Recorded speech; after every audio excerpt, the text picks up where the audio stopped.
Hello, fellow sapiens, and welcome to Midnight Sapien.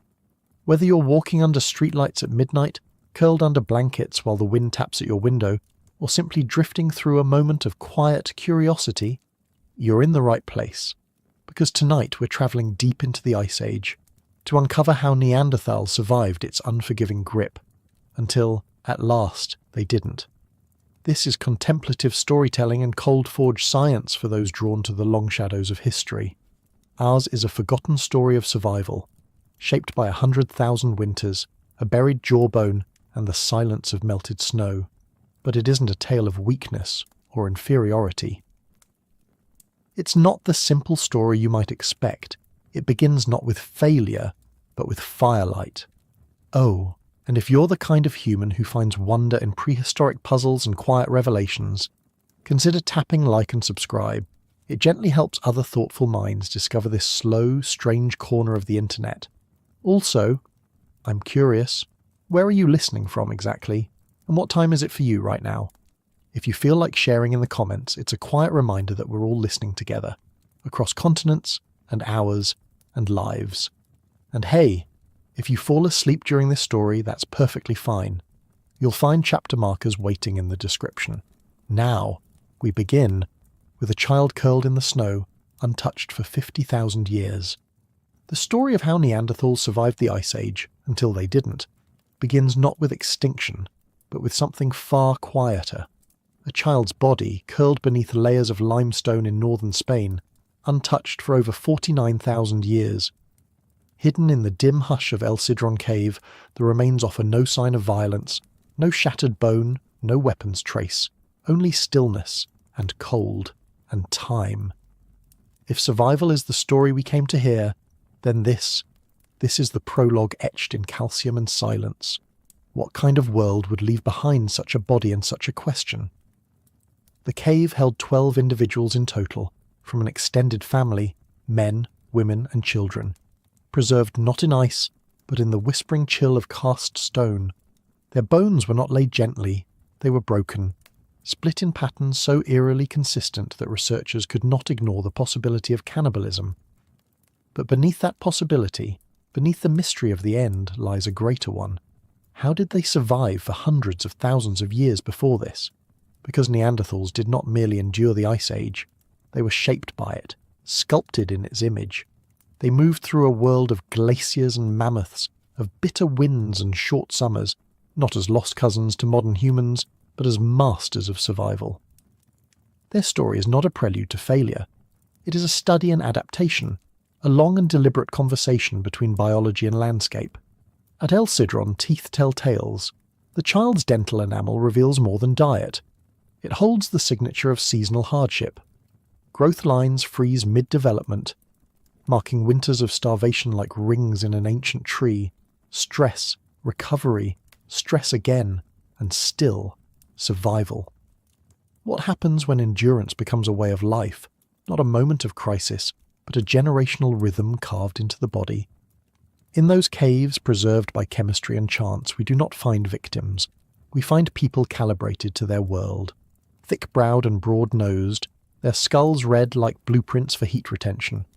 Their limbs, compact and muscular, whispered of strength rather than speed. Not for running, but for lifting, carrying, bracing. Not built for flight, but for staying. What does it mean to be designed not for escape, but for persistence? They hunted in frozen valleys where few dared to live. They tracked herds over ice-encrusted hills. They lit fires, made glue, chipped stone, not as accidents of cleverness, but as survival's quiet rituals. The child in the cave is not just a remnant. He is a message. He is a question. What kind of strength does it take to endure a world like that, generation after generation, until endurance itself becomes identity? And if the Ice Age gave rise to them, if cold carved them into being, what then does it mean that they still disappeared? To understand that paradox, we must first step back, not decades or centuries, but hundreds of thousands of years, into a landscape so alien it borders myth. During the Pleistocene, Earth was not stable. It breathed in ice and exhaled in floods. Temperatures shifted on a scale no modern civilization has known. Glaciers marched forward like slow-moving leviathans. scraping valleys bare, grinding stone into dust. Forests vanished beneath miles of ice. Rivers froze, split, changed course, and then, sometimes in only a few thousand years, warmth returned, only to recede again.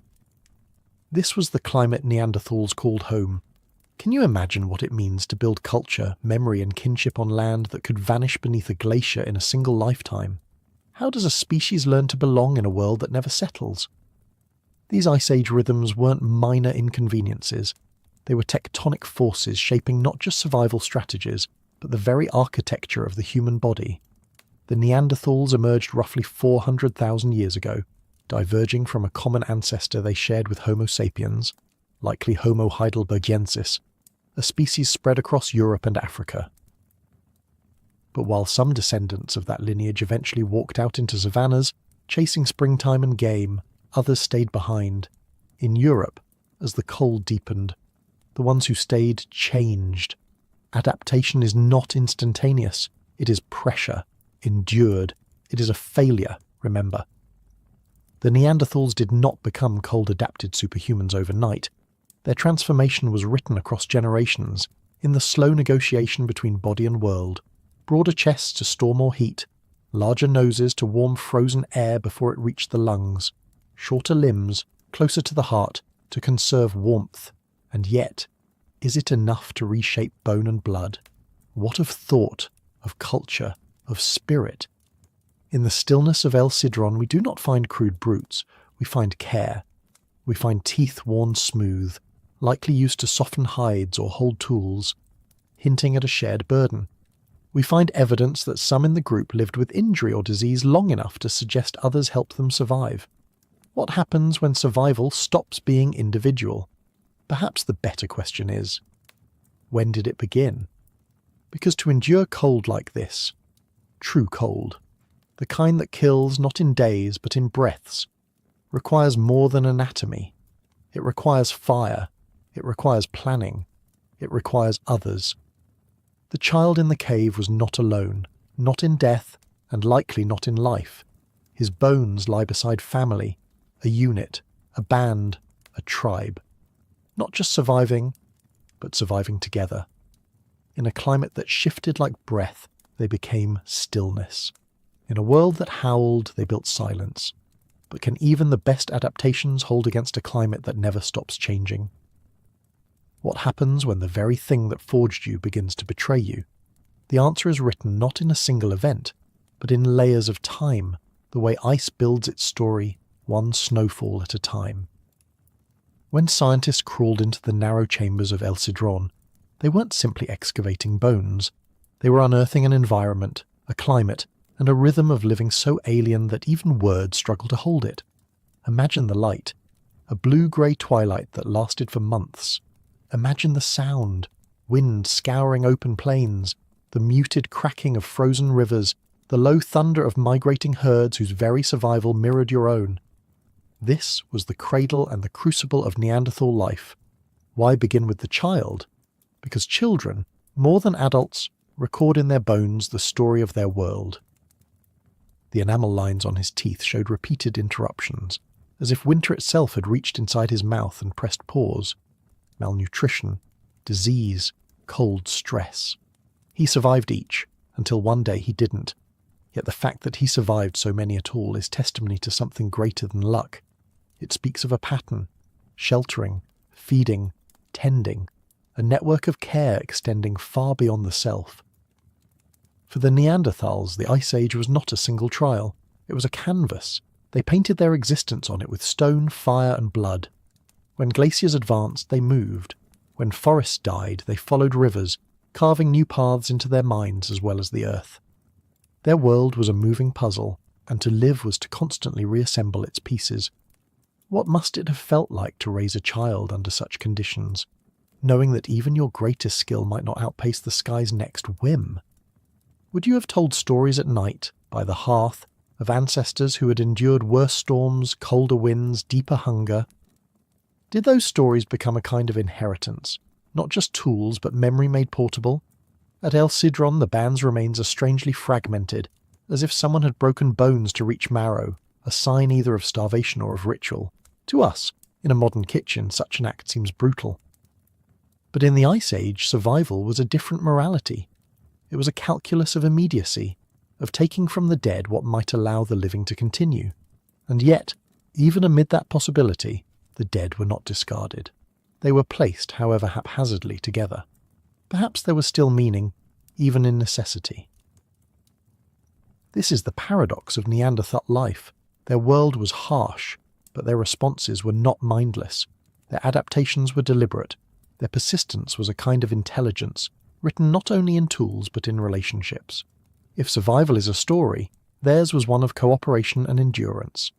But if cooperation was their greatest strength, might it also have been their most fragile hope, stretched thin by a climate that demanded more and more?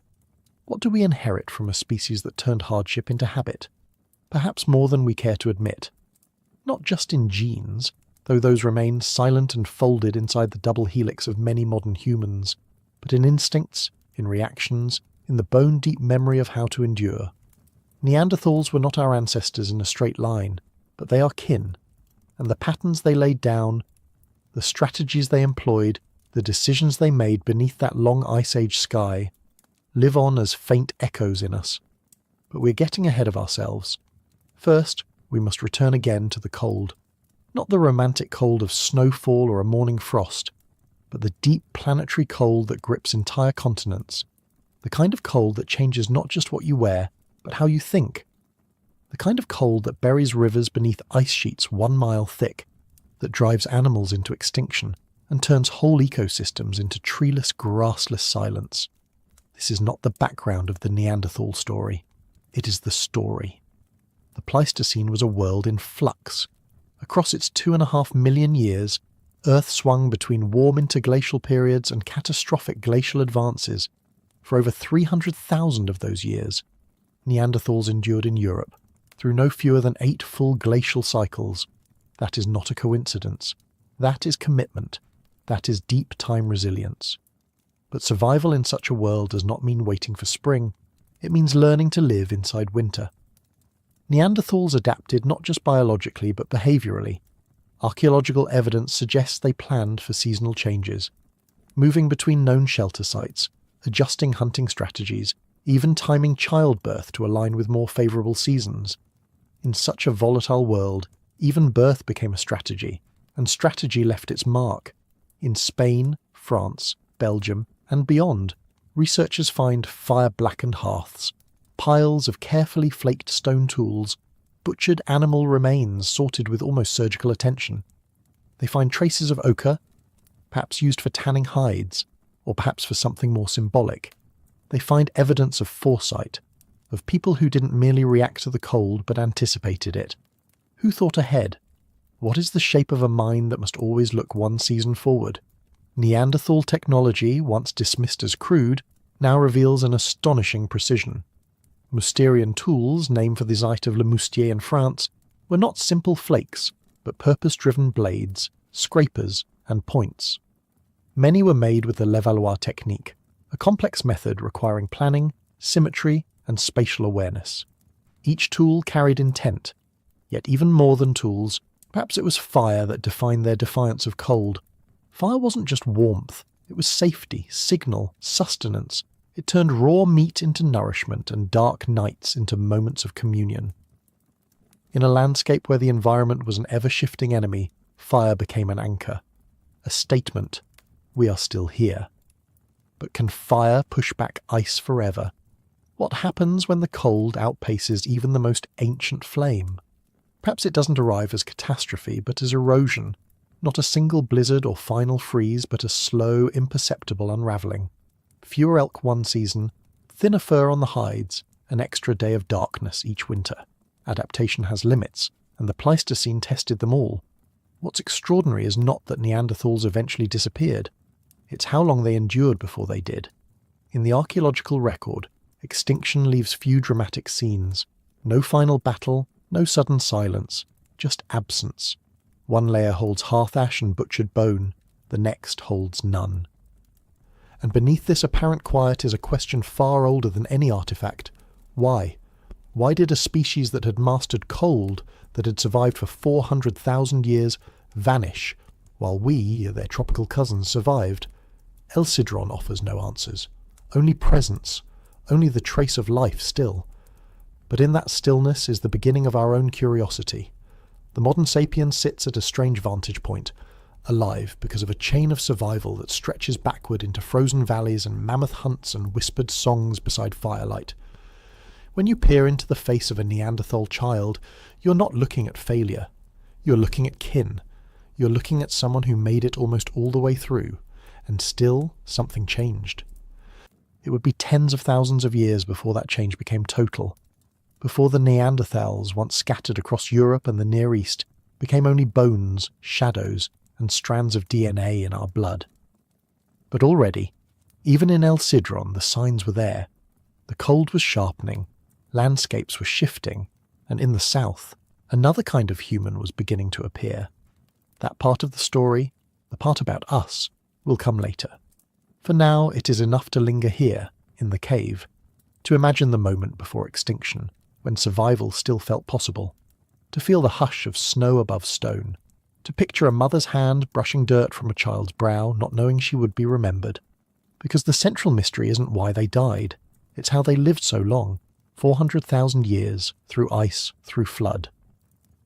Through famine, they built homes, buried their dead, healed the wounded, learned to tame flame and follow stars they couldn't name. They were not waiting to become us, they were already enough. So when we ask how Neanderthals survived the Ice Age, until they didn't, we're asking not about disappearance, but about presence. We're asking how, against every cold and shifting obstacle, they remained. For so long, so silently, so close. And perhaps the deeper question is not what ended them, but whether we too would last that long, in a world made of snow and silence and time. They did not stumble into the Ice Age, they emerged from it. To say the Neanderthals survived the cold is to miss the truth entirely. They were not refugees from warmth, not wanderers from gentler lands driven northward by misfortune. They were born of frost, sculpted by it. Their story begins not at the edge of glaciation, but deep within its breath, in a world where winter was not a season, but a continent-spanning reality. They did not endure the cold. They were the cold's creation. This is the Pleistocene, the great shaper, stretching from around 2.5 million years ago to a mere 12,000 years before our present. It was a time defined by extremes, not a single frozen epoch, but a rhythm, a pulse, ice advancing then retreating, glaciers surging like slow white rivers, then melting back into valleys, forests replaced by steppe, steppe replaced by ice, again and again and again. Entire ecosystems shattered and reformed on a timescale that broke the boundaries of species. Evolution was not optional, it was required. In the middle of this geological symphony, one lineage of hominin began to take on the traits we would one day call Neanderthal. From Homo heidelbergensis, itself a hardy, tool-using ancestor, emerged a new adaptation to the cold, tailored not in decades or even millennia, but in the slow arithmetic of generations. Europe during the Middle Pleistocene was no place for fragility. It demanded a body that could resist, endure, and respond. And so, the Neanderthals became that body. Imagine standing beside one. Not the hunched caricature, but the reality. Shorter than modern humans, yes, but thicker, heavier. Their chests barreled and wide like bellows engineered for life in freezing air. Their arms are powerful. Their thighs are like coiled cables. A neck thick to guard heat. A face broad and angled with a great projecting nose, not for aesthetics but for physics, to humidify and warm breath before it reached the lungs, a living furnace, a body designed not for running but for holding ground. Every inch of that frame whispered adaptation, not just strength but purpose. The Pleistocene did not forgive waste. Longer limbs would have lost too much heat. A taller body would have required more calories. Neanderthals were a compromise between mass and efficiency, speed and power, exposure and conservation. They were, quite literally, built for the ice. But what kind of world would demand such precision? A world where seasons weren't just inconvenient but lethal, where the sun might rise for months and still offer no warmth, where mammoths trudged through permafrost and entire forests turned to bone-white dust when the temperature dipped. This was not a land to visit. It was a crucible. And in that crucible, something ancient was forged. Not just a body, but a way of being. The Neanderthals did not merely survive cold, they lived in concert with it. To us, the Ice Age feels like an apocalypse, a frozen silence punctuated by howling winds and skeletal trees. But to them, it was the only world they knew. What we see as scarcity, they understood as rhythm. What we call harsh, they may have called home. The environmental pressure of glacial Europe was relentless. Between 400,000 and 300,000 years ago, during the Middle Pleistocene, continental glaciers repeatedly surged across Eurasia, descending from the north like great white machines. These weren't seasonal snowfalls, they were geological events, burying entire landscapes under ice sheets up to 2 kilometers thick. In their wake came tundra and steppe, wind-blasted and dry, dotted with patches of hardy grass and scattered prey. Life here was not impossible, but it was conditional. Each year offered one question: can you find enough to eat before the cold returns? For most species, the answer was often no. But Neanderthals learned to track that question through time. They became expert seasonal readers, interpreting the behaviours of animals, the swell of rivers, the shape of clouds against the sky. Their relationship to the land was not one of dominance, but of careful observation. It was this pressure that sculpted not just their bodies, but their culture. And in cold climates, mistakes are rarely forgiven. Tools must be efficient. Movements must have meaning. There is no energy to spare on improvisation, and so their technology, stone flakes, hand axes, hafted points, became refined, durable, and repeatable. Their skills were passed down through generations like whispered prayers, each one a survival strategy written in flint. Even their pace, we suspect, matched the rhythm of the land. Patience, not speed, defined their world. A mammoth might take days to track. A single successful hunt might feed a group for a week. Time itself froze into slowness, and within that slowness, adaptation found room to work. Every bone, every joint, every behavioural trait that couldn't serve the cold fell away across the generations. Until what remained was something uniquely suited to this ancient Europe, something we would one day call Neanderthal. But even the strongest adaptations leave questions. Why them? Why here? Why did this particular lineage in this frozen corner of the world not only survive but thrive for hundreds of thousands of years? Was it chance? Was it the right combination of anatomy and instinct? Or something more elusive, something hidden in the folds of memory and meaning?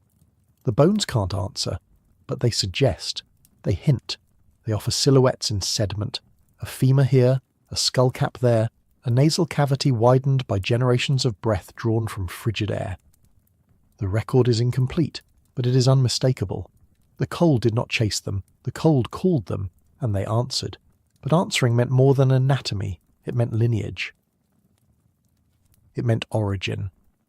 Because before there were Neanderthals, there was something else, a transitional echo, a precursor walking the blurred line between what was and what would be. That shadow was Homo heidelbergensis, an ancestor that roamed both Africa and Europe nearly 700,000 years ago. They were tall, robust, and clever. They chipped stone with intent, hunted in groups, and may have mastered the early whispers of fire. But they were not yet Neanderthal. In Europe, something changed. Isolated by terrain, by climate, and perhaps by timing itself, one branch of Homo heidelbergensis became something more. Generation by generation, their bodies shifted under the chisel of natural selection. Glacial cycles filtered their traits like wind across sand, removing what failed, refining what remained. And from this long sculpting emerged Homo neanderthalensis. It was not an abrupt birth. There was no single moment when a child looked different and was suddenly new. Evolution doesn't offer such clean lines. It draws in smudges and soft transitions. The Neanderthals emerged slowly, almost imperceptibly, over hundreds of thousands of years. Yet what emerged was not ambiguous. By 400,000 years ago, their form was taking shape, already different from us in crucial ways. We often imagine the story of human evolution as a ladder, rung after rung toward progress. But it is not a ladder. It is a tree, a branching, tangled, ever-shifting tree where multiple species exist at once, diverging and converging, some leading to us, others to silence. Neanderthals were not a failed version of us. They were a successful version of themselves. For longer than our own species has existed, they mastered a continent we could barely enter, and the body they carried through that world was a monument to adaptation. Their limb proportions, short tibias, broad pelvises, thick joints, were not clumsy. They were thermodynamic. Every square centimetre of their skin, every vessel beneath, existed in relationship to heat. Heat preserved, heat lost, heat hoarded in muscle, in marrow, in the cave-dark quiet of rest. Even their skulls tell the tale. The classic sloped forehead, the pronounced brow ridge, the occipital bun, each feature born not from accident, but from a long conversation with climate and necessity. Their brains were as large as ours, sometimes larger, yet shaped differently, perhaps organised differently. What thoughts passed through those differently curved corridors of cognition? What dreams flickered behind those heavy lids? We do not know, but what we do know is this. The Pleistocene did not allow indulgence. If a trait existed, it existed for a reason. It was earned. And so their very silhouette became iconic, a presence at once familiar and foreign. The heavy jaw, the strong neck, the thick fingers wrapped around stone and sinew. They are a figure forged not by culture alone, but by the pure force of ice and time. What kind of mind grows inside a body built to resist the cold? A mind that remembers, a mind that watches, a mind that builds not cities or empires but continuity, across winters, across generations. The Neanderthal brain, though shaped differently from ours, was not lesser. Its volume matched or exceeded that of modern humans. What differed, perhaps, was structure, and from structure, function. Did they think more in space than in time? Did they see the world as a map of scent, of texture, of pattern in migration and shadow? Intelligence is not always measured in words. Sometimes it's measured in silence, in observation, in the ability to act precisely when the moment allows and not before. And in the Ice Age, that kind of precision was survival itself. Neanderthals did not build civilizations in the way we define them, but they lived in civilizations of ice and instinct, bound to the land through memory, through ritual, through necessity. Their knowledge was intimate. A reindeer trail known by the bend of a branch. A cave remembered not by coordinates, but by the sound the wind made at its mouth. This was embodied knowledge, carried in sinew, passed in gesture, reinforced by doing. Their tools reflected this embedded wisdom. The Mousterian toolkit, named for a site in France, was not crude. It was efficient, minimal, designed for the lives they led. Their flint scrapers, points, and blades were standardized across vast regions, suggesting cultural transmission and teaching. Hands shaping younger hands, each movement honed over time, and it was time they had, hundreds of thousands of years to perfect the rhythm of their existence. It is easy to forget how long that is. All of recorded human history fits into a tenth of that span. From the first Sumerian tablet to the satellites above us, a blink compared to the length of Neanderthal endurance. Through ice ages, interglacials, shifting fauna and flora, they remained. But what did that constancy feel like? Perhaps it felt like vigilance, like the tension of always being near the edge of what is possible. Every winter a test, every child born into a world where survival was not assumed, but earned. That pressure leaves marks, not just on bones, but on culture, on the inner world of a people. They likely spoke, though no record of their voice remains. Their hyoid bones, the structure of their throats and inner ears, suggest vocal capability. DNA even hints at FOXP2, the so-called language gene, present in modern humans. If they had language, and the evidence grows that they did, it would have served as the glue of survival, calling across the hunt, soothing a child, teaching the next generation when and where the herds would pass. Words shaped by wind, by hunger, by closeness. What is language? After all, if not a tool for preserving memory, for transmitting warmth across time, and in a world so cold, memory may have been the warmest thing they had. Because survival wasn't just about blood and bone. It was about belonging, about recognizing faces in the firelight, about returning to the same valley year after year and knowing it not as territory, but as home. The Neanderthals didn't wander blindly across the ice. They moved with intention, tethered to landscapes etched with ancestral roots, shelters known by generations, hunting grounds shared by memory. This was not aimless roaming. This was seasonal choreography, as practiced and precise as any migration written into the wings of birds. And so, the cold that shaped their limbs also shaped their hearts. Their capacity for empathy, for social cohesion, was not a luxury. It was an evolutionary necessity. A lone Neanderthal could not endure the ice, but a group, a band of kin, could share warmth, food, labour, even sorrow. The archaeological record shows signs of the injured surviving for years beyond wounds that would have incapacitated them, shattered limbs, degenerative disease. Someone must have cared, someone must have carried, someone must have stayed behind to keep the fire lit. That, too, is adaptation.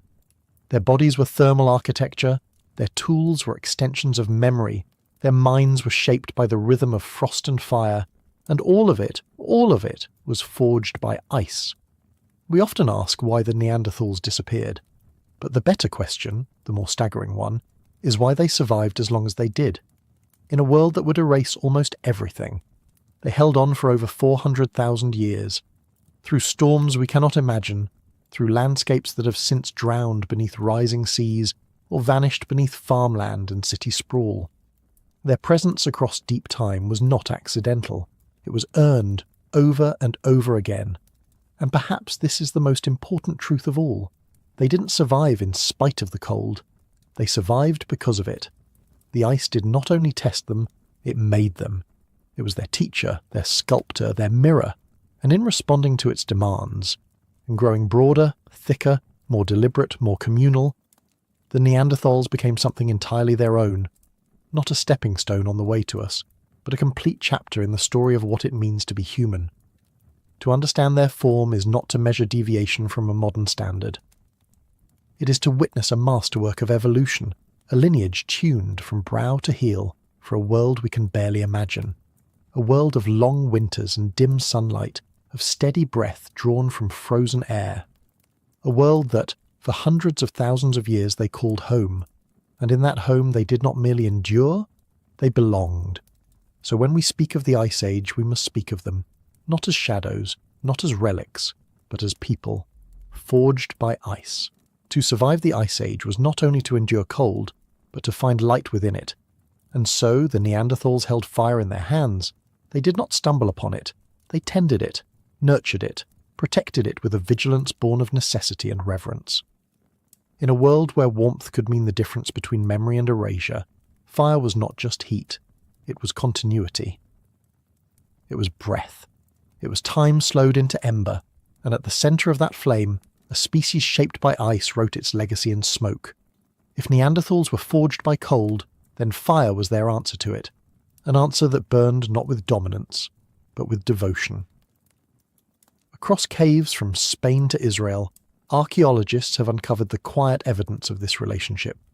Blackened sediment layers, heat-fractured stones, charcoal traces buried deep in hearth-shaped depressions. Some sites show fire use spanning tens of thousands of years, in the same darkened corners, again and again, as if each generation returned to the same place, rekindling what had been kept before. This was not incidental, this was planned, maintained, controlled. The caves themselves whisper the story. The fire was placed carefully, often near wind-protected walls, positioned to warm not just bodies, but community. In the patterns of soot, in the spatial layout of tools and bones, we see a choreography, cooking, flint-knapping, sleeping, feeding, all orbiting a glowing core. What does it mean to build your life around fire? The evidence suggests this wasn't a rare skill. It was a shared one. At multiple sites, Pech de Lazé in France, Bruniquel in southern Europe, Neanderthal fire use appears methodical. They selected dry wood. They controlled oxygen flow. They organised hearths in ways that suggest experience. Perhaps they learned through demonstration. Perhaps a grandparent sat beside a child, showing them how to stack branches, how to read the smoke, how to know when to feed the flame and when to leave it alone. This was a technology of rhythm, not conquest. It moved with the body, with breath, with need, and around that fire something deeper formed. Imagine it. Night falls early in Ice Age Europe. The cold presses at the cave mouth like a silent predator. Inside there is flickering warmth, Shadows ripple on the limestone, someone feeds the fire, someone else scrapes marrow from bone. A child sleeps, an elder remembers, the world is harsh. But here, there is centre, there is pattern, there is light. What happens to the human mind when it discovers flame not as accident but as companion? Not as a brief gift from lightning, but as a presence to be kept alive, hour after hour, day after day. In a continent ruled by darkness and ice, the hearth was not just survival, it was a claim. We are still here, we remember, we remain. Because fire was not just a flickering necessity. It was a boundary between the living and the cold, between the known and the wild, between forgetfulness and memory. The Neanderthals, more than mere users of flame, became its stewards, and through fire they extended their reach, not into empire, not into conquest, but into permanence. What they built was not grand, but it endured, precisely because it was small, repeatable, passed from hand to hand like an ember wrapped in bark. There are hearths older than writing, older than names. In sites like Grotta du Lazare or Kabara Cave, dark stains mark the ground in soft oval hollows where fires once smouldered. Beneath layers of ash, archaeologists find bones split for marrow, stone tools still flaked by pressure, flakes of ochre possibly used for body paint or ritual. These are not campsites, they are centres, anchors of habitation. If the cold made the land vast and empty, then the hearth made a room inside that void, a circle where meaning gathered, and Neanderthals did more than burn wood. They transformed materials with it. One of the most extraordinary traces they left behind was something invisible to the naked eye: birch tar. At first glance, it may seem inconsequential, but birch tar, a sticky black adhesive made by heating birch bark in low oxygen conditions, is not an accident. It is chemistry. It requires fire to be managed, hidden from air, carefully enclosed. It demands intention. The birch tar they created was used to haft stone points to wooden handles, to bind tool and limb, to turn two objects into one instrument. What this reveals is breathtaking. That Neanderthals not only controlled fire, but understood its transformative power. They didn't just warm themselves, they altered matter.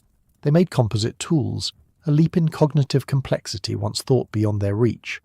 But the tar remains, quietly insisting otherwise. And this kind of knowledge doesn't happen in isolation. It must be taught, shared, refined. The process is delicate, the conditions narrow. Too much oxygen, and the bark burns.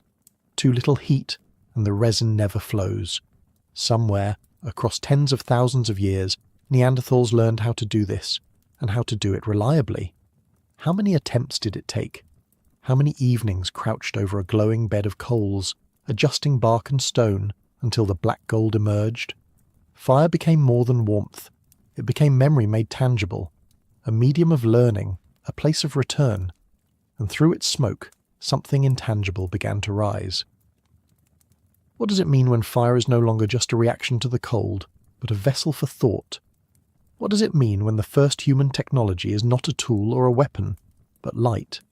It means that before language was written, before walls held paintings, before gods had names, there was fire, and around it, the first rituals of presence. A circle of light that invited bodies to draw near, that allowed faces to be seen, that held the unknown at bay. For Neanderthals, fire was not simply function, it was centre. In its glow, time softened. Food became nourishment. Stories, if they were told, unfolded in smoke. And this is the quiet revelation. The hearth was not only about survival, it was about belonging. Across Europe, sites reveal spatial organisation that speaks to more than instinct. At Lazaret Cave, near the Mediterranean coast, evidence suggests fire was placed near rear walls, where heat would linger longer. Sleeping spaces appear to radiate outward. Tool-making debris gathers in arcs, not scattered but arranged. There is order here, deliberation, a sense of space not just used but understood. This spatial awareness implies something else, shared experience. The fire doesn't just warm, it connects. In its light, you can see a hand move, a gesture made, a face wrinkle with thought. Fire allowed for visibility, and with visibility came empathy. To watch another being shiver and offer them warmth, that is more than instinct. That is social cognition. That is recognition of the other. And from recognition, perhaps, came reflection. What happened in the evenings, when the hunt was over and the world fell quiet? Did they sit in silence, breathing the scent of smoke and bone? Did they laugh? Did they mourn? The fire provided a rare gift in the Ice Age: time. Time not spent hunting, not fleeing, not scavenging, but simply being. And in that suspended warmth something could grow. The stirrings of imagination, the layering of memory, the sense that life was more than immediate need. Around the hearth, the Neanderthals weren't just surviving. They were thinking. And this thinking wasn't abstract. It was grounded in the elemental. In fire they found a teacher, of cycles, of patience, of consequence. Feed it too little, and it dies. Feed it too much, and it burns uncontrolled. Flame taught balance, flame taught timing, and in learning to keep it alive they may have learned to see themselves differently. Fire marks a shift, a threshold between animal and human. Not because it made us powerful, but because it made us attentive. It required us to tend, to watch, to anticipate. What other things did Neanderthals learn to tend? If they could nurture fire, could they nurture grief? Could they nurture memory? Could they nurture each other? Perhaps this is the deeper meaning flickering beneath the soot-streaked walls, that the fire was not simply heat, but the first mirror, a mirror in which they saw not the world, but themselves, lit from within. Because when the cold world outside offered only darkness, the hearth offered a way to hold a fragment of the sun. The glow of fire did not simply illuminate stone walls, it illuminated thought itself. Within those wavering shadows, the Neanderthals began to weave something invisible but enduring, a sense of shared time. Fire burned continuously, uniting hours into a single thread. Day became night, night became day, and the flame remained, a heartbeat inside the cave. Archaeologists can trace this heartbeat in the soot patterns left behind. Layers of ash, punctuated by seasons, reveal repeated occupation. The blackened ceilings of caves tell us the fires burned hot and long. The arrangement of stones sometimes hints at hearth borders. Deliberate constructions meant to contain flame. This was not casual fire use, it was domestic fire use, with all the implications that word carries. Domesticated not in the sense of ownership, but of intimacy. And what intimacy it must have been. Around that hearth, food was roasted, sinew softened, bones cracked for marrow. Tools were reshaped by the glow, birch tar distilled in quiet experiments. Children played in the warmth. Elders dozed with eyes half open, the firelight flickering across heavy brows. Perhaps someone hummed. Perhaps someone marked time by feeding the flame, measuring its life as they measured their own. What changes in a mind when life becomes centered around a fire? It teaches planning. It teaches patience. It creates space for repetition, and repetition is the seedbed of culture.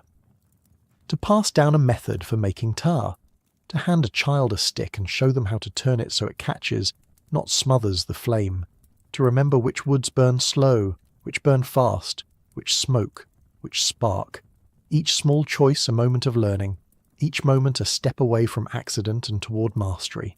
And mastery is not simply technical, it is emotional. Fire needs care, it rewards attention, it punishes neglect. To keep it alive through a freezing night is to be awake, to be watchful, to be mindful. This is a kind of discipline, a kind of awareness, and awareness is what makes thought possible. In a world where death was always near, fire offered something like continuity. Even as individuals died, even as groups scattered, the skill of tending flame endured, a lineage of heat moving forward through time.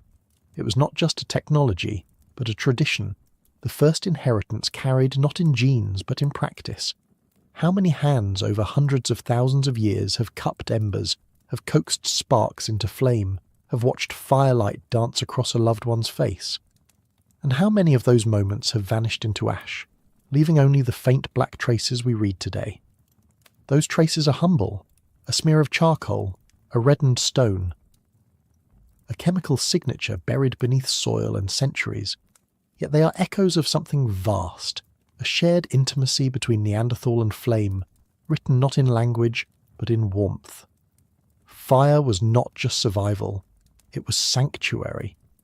And within its glow, something human took root. Not human as in modern, but human as in present. A being who feels, who remembers, who gathers others close when the wind howls outside. For Neanderthals, fire shaped more than just space. It shaped time. It allowed for pauses, for continuity, for rituals that left no artifact but lived in rhythm. Feeding the fire at dusk, sitting in silence as the sparks rose, watching a child's eyes reflect the flame, knowing that they too would carry this knowledge forward. In a world with no clocks, no calendars, the fire was time made visible. And it was also meaning made visible. In the darkness of Brunikel Cave, far beyond the reach of natural light, Neanderthals arranged broken stalagmites in circular patterns, their surfaces scorched by flame. The purpose remains mysterious. Was it ritual? Was it memory? Was it a conversation with the earth itself? Whatever it was, it tells us this. Fire went where nothing else could go. It lit not only the living spaces, but the inner caves, the inner mind. There is something poetic and true in imagining that Neanderthals didn't just survive the cold, but made of that survival a kind of art. An art that did not seek permanence in monuments or markings, but in the act of tending a flame, tending a bond, tending life. And though their voices are gone and their stories untold, the ashes remain.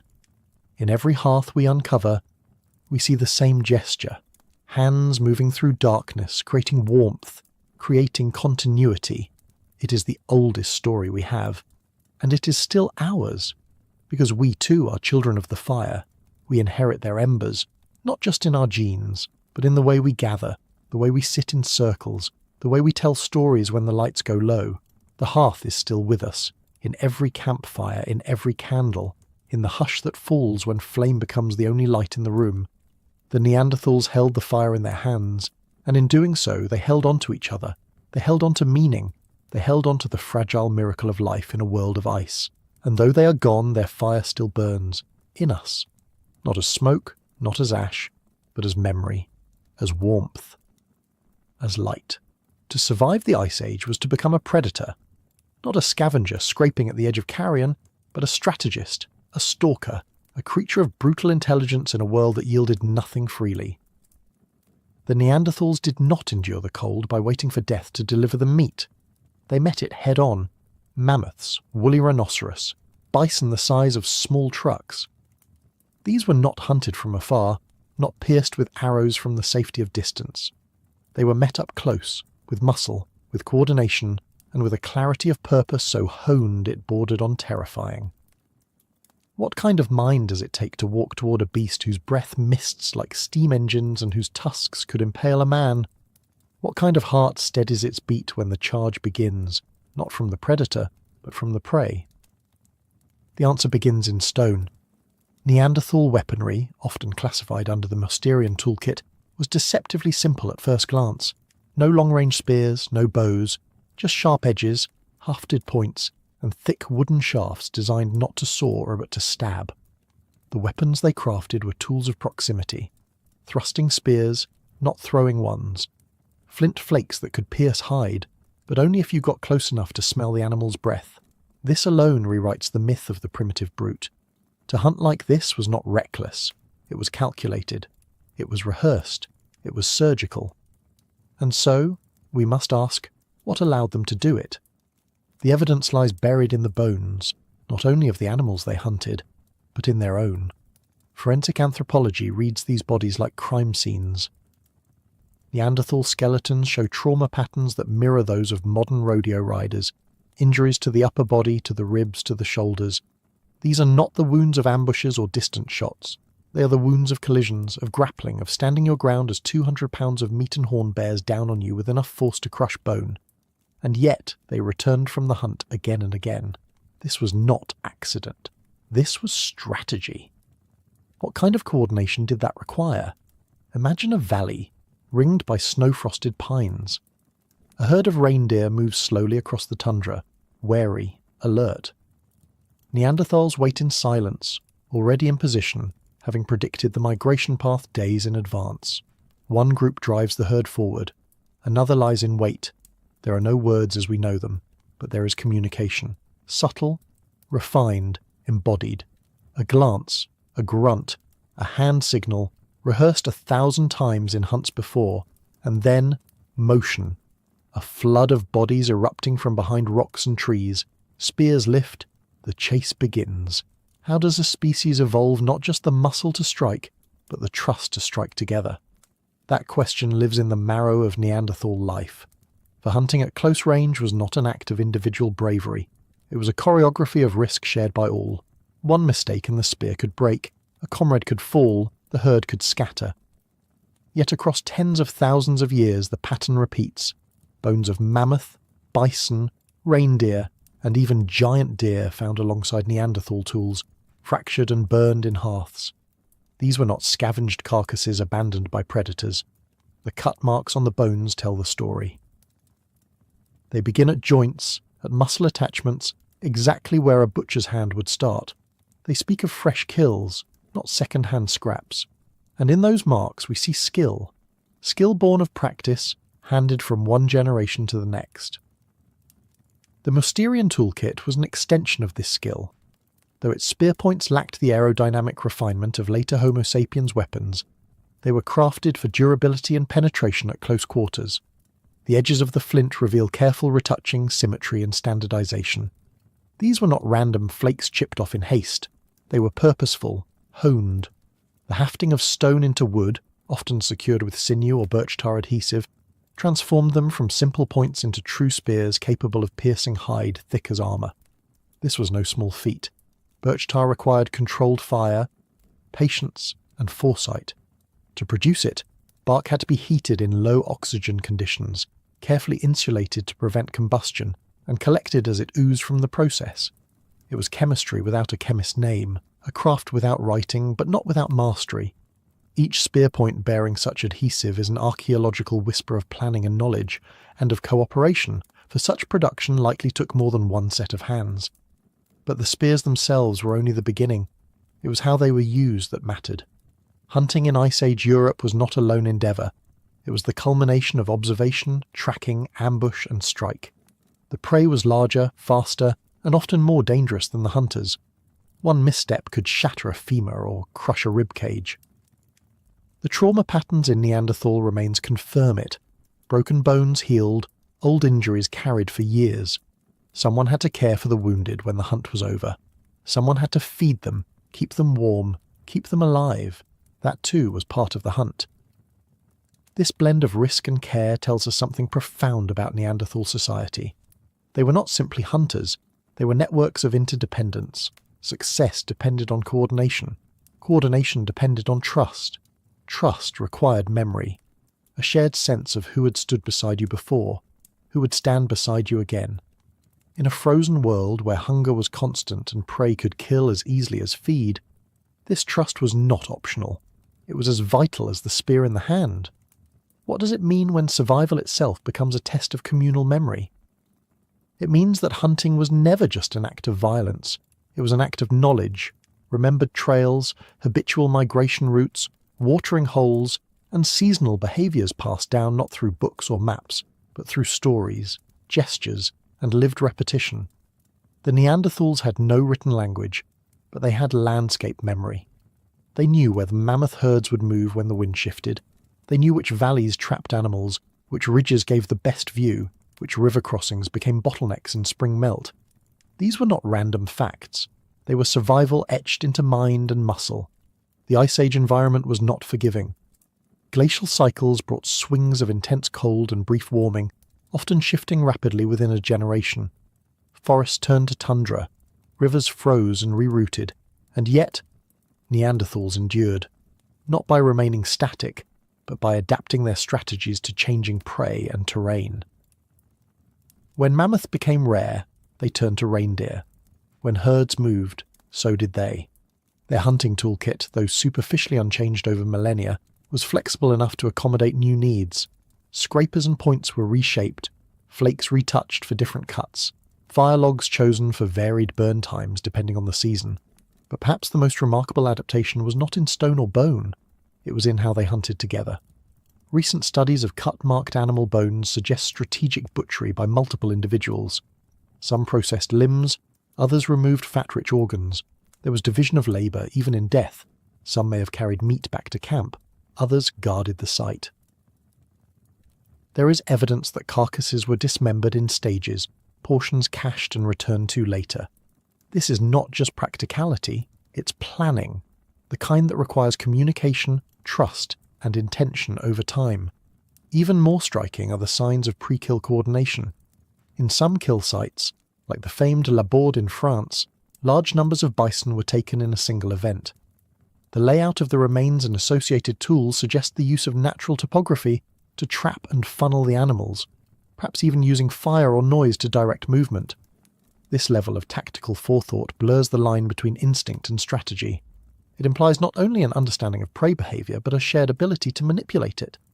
What language was used to coordinate such a thing? We will never know.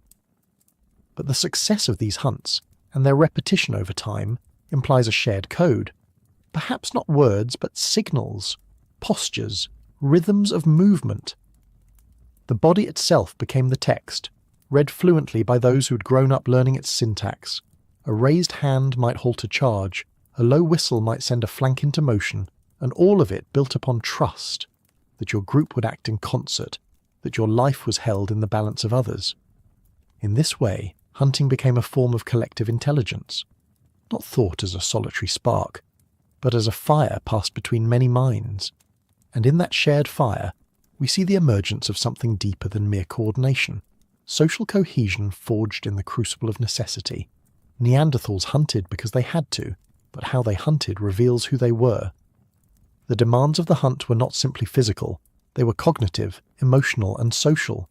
They required not just strength, but anticipation. Not just proximity, but protection. Not just action, but reaction. Subtle, fast, unspoken. This is where the hunting injuries take on another meaning. A fractured rib is not only evidence of danger, it is a clue to the social safety net that followed. Many Neanderthal skeletons show signs of serious trauma, crushed bones, healed fractures, degenerative injuries, yet they lived long after the wounds. These weren't individuals left to die. They were cared for, fed, sheltered. That means others had to hunt more, carry more, share more. The hunt extended beyond the moment of the kill. It extended into healing, into memory, into obligation. This deep web of mutual dependence gave Neanderthals something most predators lack: resilience. Because the truth of the hunt is this: it fails more than it succeeds. A missed strike, a shift in wind, an animal that senses danger too soon. Hunger becomes sharper, spirits sag, the spear is reused, the group regroups, and yet they returned, again and again, across hundreds of thousands of years. The archaeology doesn't lie. From the Iberian Peninsula to the windswept steppes of Eurasia, Mousterian tools and butchered bones follow the map of ancient herds. In some caves we find wear patterns that suggest seasonal use. Neanderthals were not nomadic in the chaotic sense. They were patterned. They returned to the same places when the herds returned. They understood cycles. They built memory into the land. It is possible they even altered it, creating drive lanes or traps using fallen trees, natural gullies, and stone. Though nothing permanent remains, the intelligence to see landscape not as background but as opportunity is unmistakable, and the landscape saw them too. Predators, after all, are part of the ecosystem. They influence prey behaviour, herd movement, even vegetation patterns by limiting overgrazing. In this way, Neanderthals became ecological participants, not just takers, but shapers. Every hunt was a negotiation with the land and the creatures upon it. But unlike lions or wolves, Neanderthals knew what it meant to remember a loss, to carry grief, to bury the dead. Which raises a final question. What was the emotional toll of this life? When a hunt succeeded, the group ate, laughed, and endured. But when it failed, when a hunter didn't return, when blood on the snow belonged not to bison but to brother, what then? They must have remembered. The way the forest sounded before the charge, the last glance exchanged, the echo of breath in the cold, and then, once again, they picked up the spear. Because for Neanderthals, the hunt was not just about feeding the body, it was about sustaining the group, about honouring the risk, the ritual, and the repetition that held their world together. Every successful strike was a continuation of memory, a fulfillment of knowledge passed down through gesture and grit. Every meal shared around the fire was a quiet affirmation that survival was still possible, and yet it wasn't just brute survival. There was grace in it, a kind of rough elegance in the way they read the wind, the way they moved in silence, the way they shaped stone to mirror the arc of a shoulder, the thrust of a wrist. Their tools were not ornamental, but they were beautiful in purpose, edges sharp, forms balanced, their weight honed to the rhythm of the hunt. There is a profound humility in acknowledging that these ancient people, so often cast as primitive or brutal, operated with a level of ecological and social intelligence we are only beginning to understand. They did not kill to conquer, they killed to continue, and in doing so they mirrored the great predators of the natural world, while also exceeding them, with foresight, with planning, with care for the wounded and the old. Because Neanderthals did something else too. They taught the young. How else could this knowledge persist for so long, across so many generations and landscapes? A child would have watched from the shadows of a rock face, seen the angle of the spear, the placement of the feet, the moment when motion turned to strike. They would have listened, memorized, mimicked. They would have learned not just how to kill, but when and why. This is the quiet legacy of the hunt. Not trophies, not dominance, but transmission. The passing down of a worldview in which every meal was earned, every life taken was weighed, and every success was collective. And when we walk through the fossilized plains of Ice Age Europe, through the ravines and caves where bones lie bleached and silent, we are walking through their battlegrounds and their classrooms. The Neanderthals left no great monuments, no cities, no statues, but they left this: scars of survival, proof of courage, traces of discipline and daring carved into the ice and into the bone. We often define intelligence by invention, by what is built, what is written. But perhaps it is time we broaden that lens. To orchestrate a hunt against a mammoth with nothing but stone, fire and unity, that is intelligence. To trust others enough to stake your life beside theirs, that is culture. To carry the wounded home, to share the meat, to bury the fallen, that is something more. In the frozen world, the Neanderthals were predators, but they were also poets of the practical, masters of movement, bearers of knowledge that we still carry dimly in the instincts of our breath, our gatherings, our hunger, and in every shared meal something ancient returns. Long before the walls of the first cities rose, long before the invention of bricks or beams, there were hands, chapped, cracked, weathered, driving sharpened stakes into frozen soil. There were hides stretched tight over bone, wind whistling through stitched seams and firelight flickering against earthen walls. Shelter for the Neanderthals was never an architecture of permanence. It was a gesture of resilience, a decision again and again to stay, to endure, to belong, even when the cold howled like a predator just beyond the skin of the world. How did Neanderthals survive the Ice Age? Not just how they hunted, or what they wore, but how they stayed still long enough to rest, to raise children, to imagine a tomorrow. In the glacial winds of Europe's Middle Paleolithic, shelter was the quiet art of defiance, and it began with intention.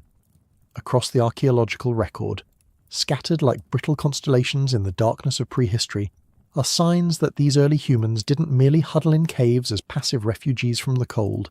They built. Stake holes, arrayed in subtle but deliberate circles, mark the footprint of temporary dwellings, perhaps dome-shaped huts made of mammoth bones and sinew, lashed with branches and cloaked in animal skins.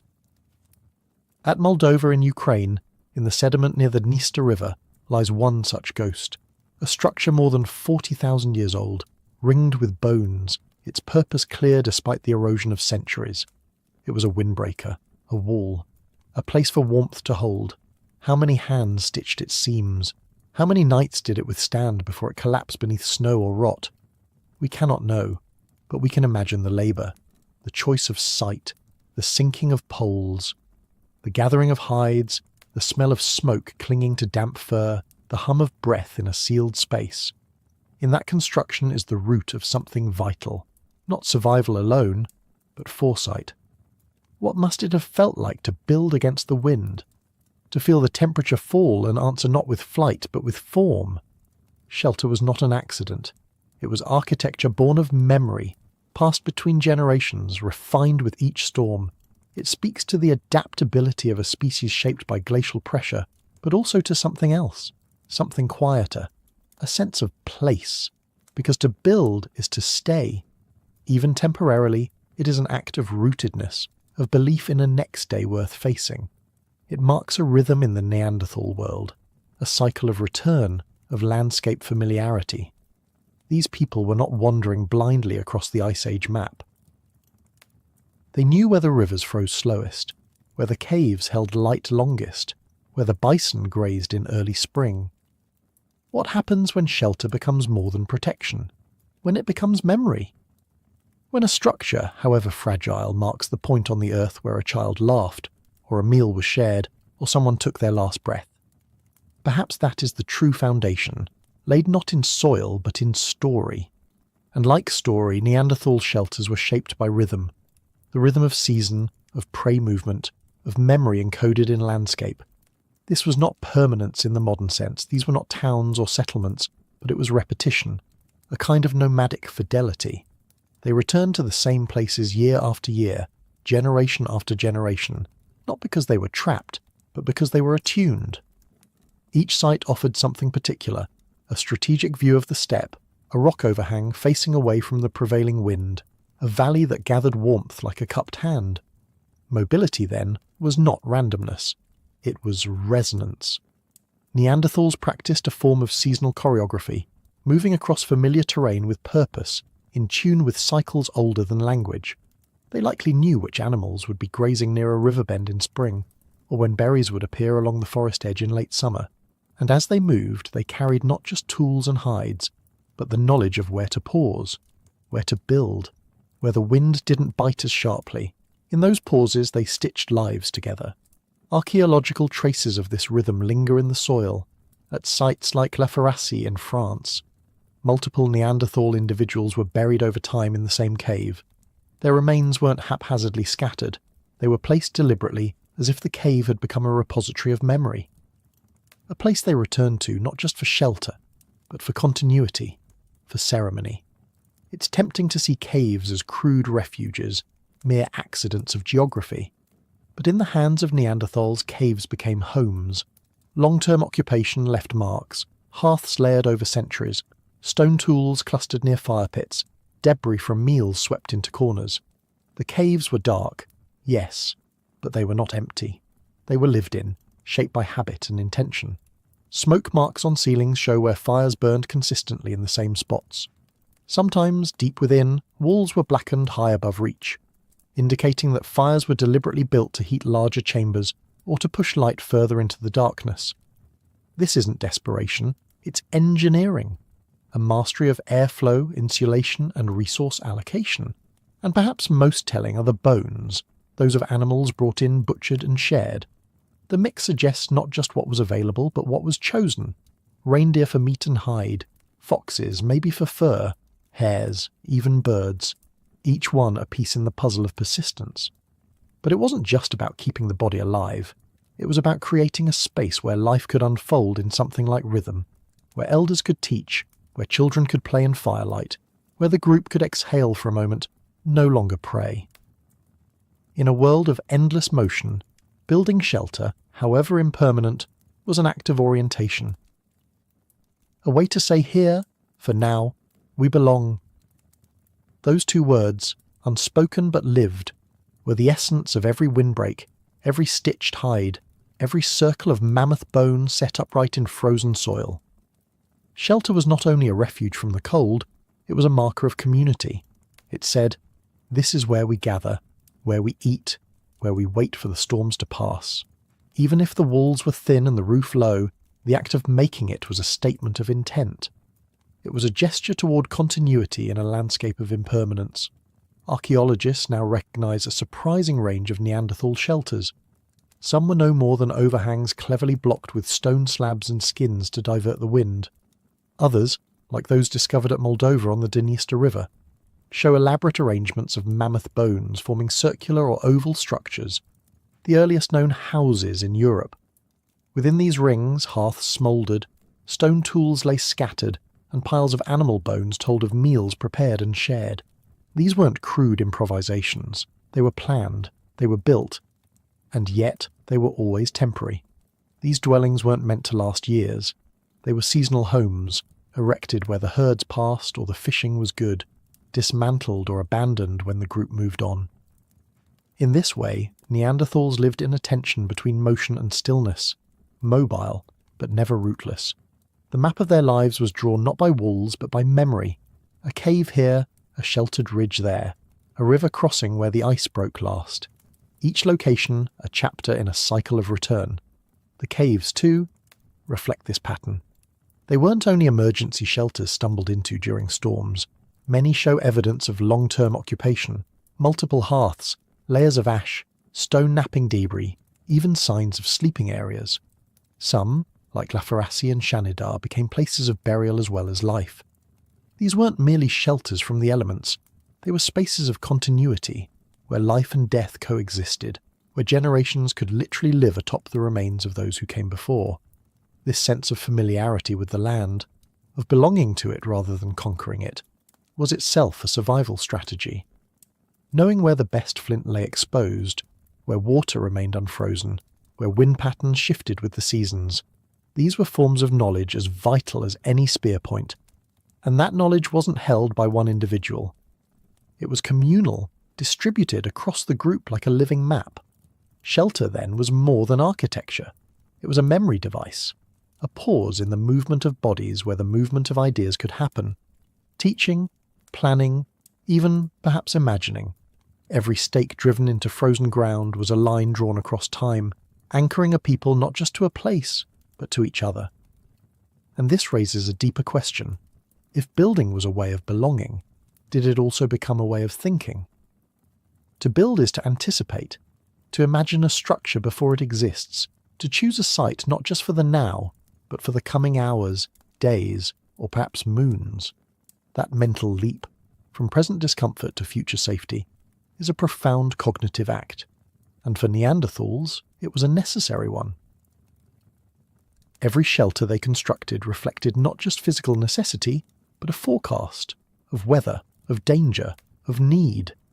This anticipatory thinking is evident in how they chose and modified their environments. Wind-blocking walls, whether made of stone, bone, or brush, weren't randomly placed. They were oriented, often facing away from prevailing winds, taking advantage of natural landforms to enhance their efficiency. Entrances were narrowed or partially sealed with skins or stacked materials to reduce drafts, and hearths were positioned to optimize heat retention. These are not just survival hacks, they are deliberate choices, refined over generations. In this, we see a kind of ancestral architecture, not monumental, not permanent, but intimate and exacting. It wasn't about imposing structure on the land, but adapting to its rhythms. Caves were not hollow voids to be filled, they were canvases. Overhangs were extended with walls, floors were levelled, fire pits carved, smoke patterns managed. And where caves weren't available, Neanderthals made their own enclosures, layered ecosystems of warmth, light, and function in the middle of a frozen world. And they weren't passive dwellers in these spaces.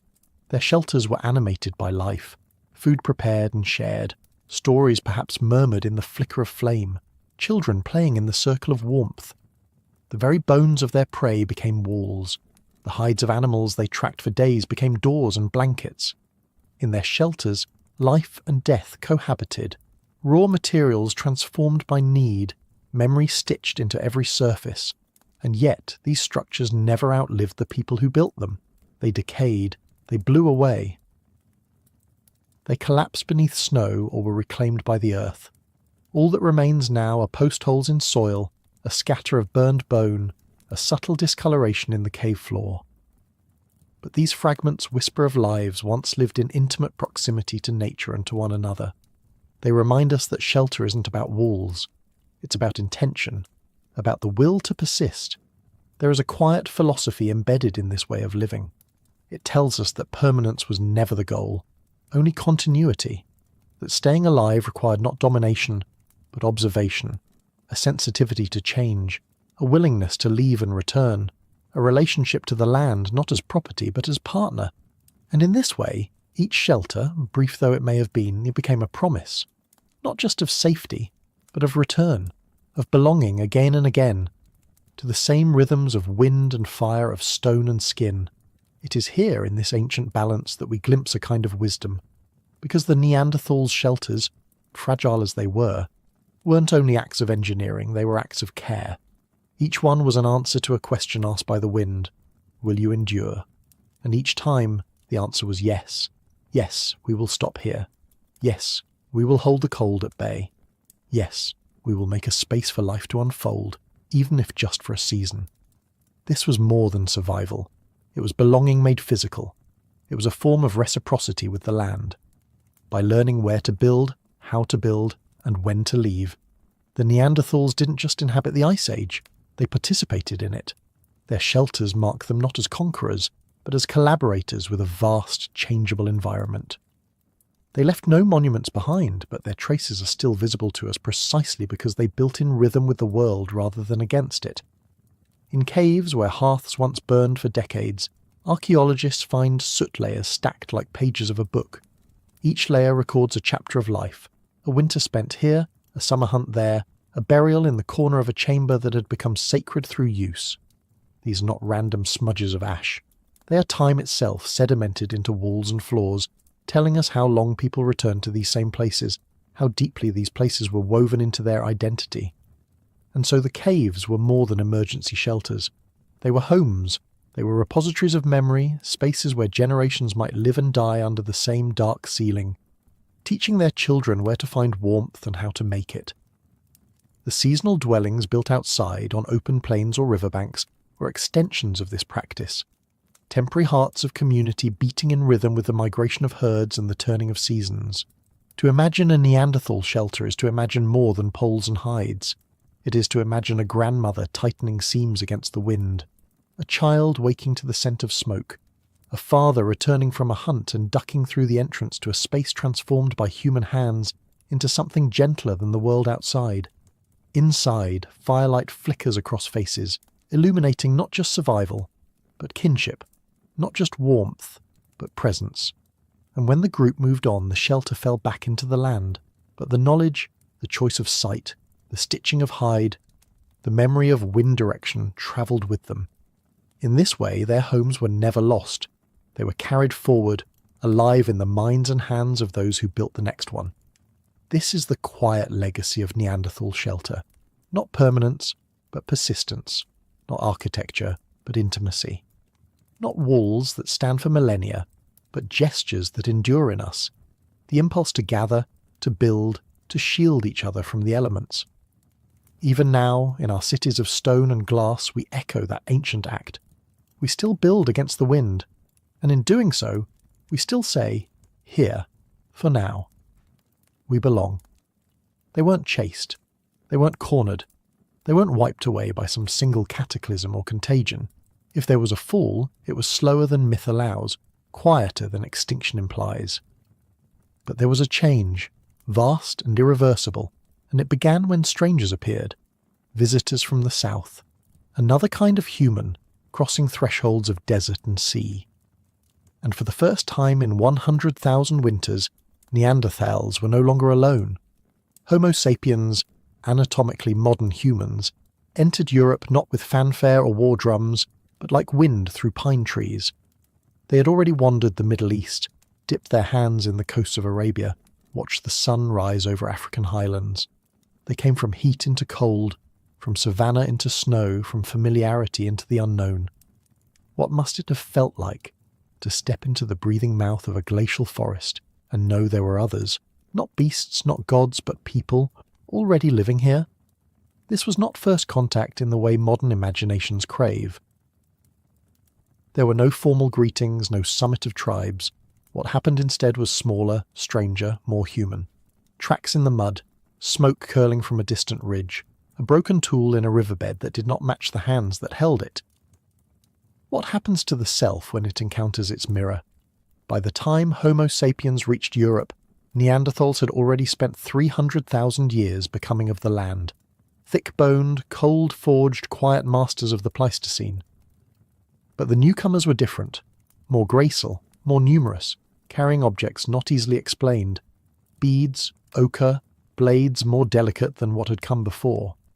Where Neanderthals had endured, sapiens adapted. They were no better, no wiser, just different, and sometimes different is enough.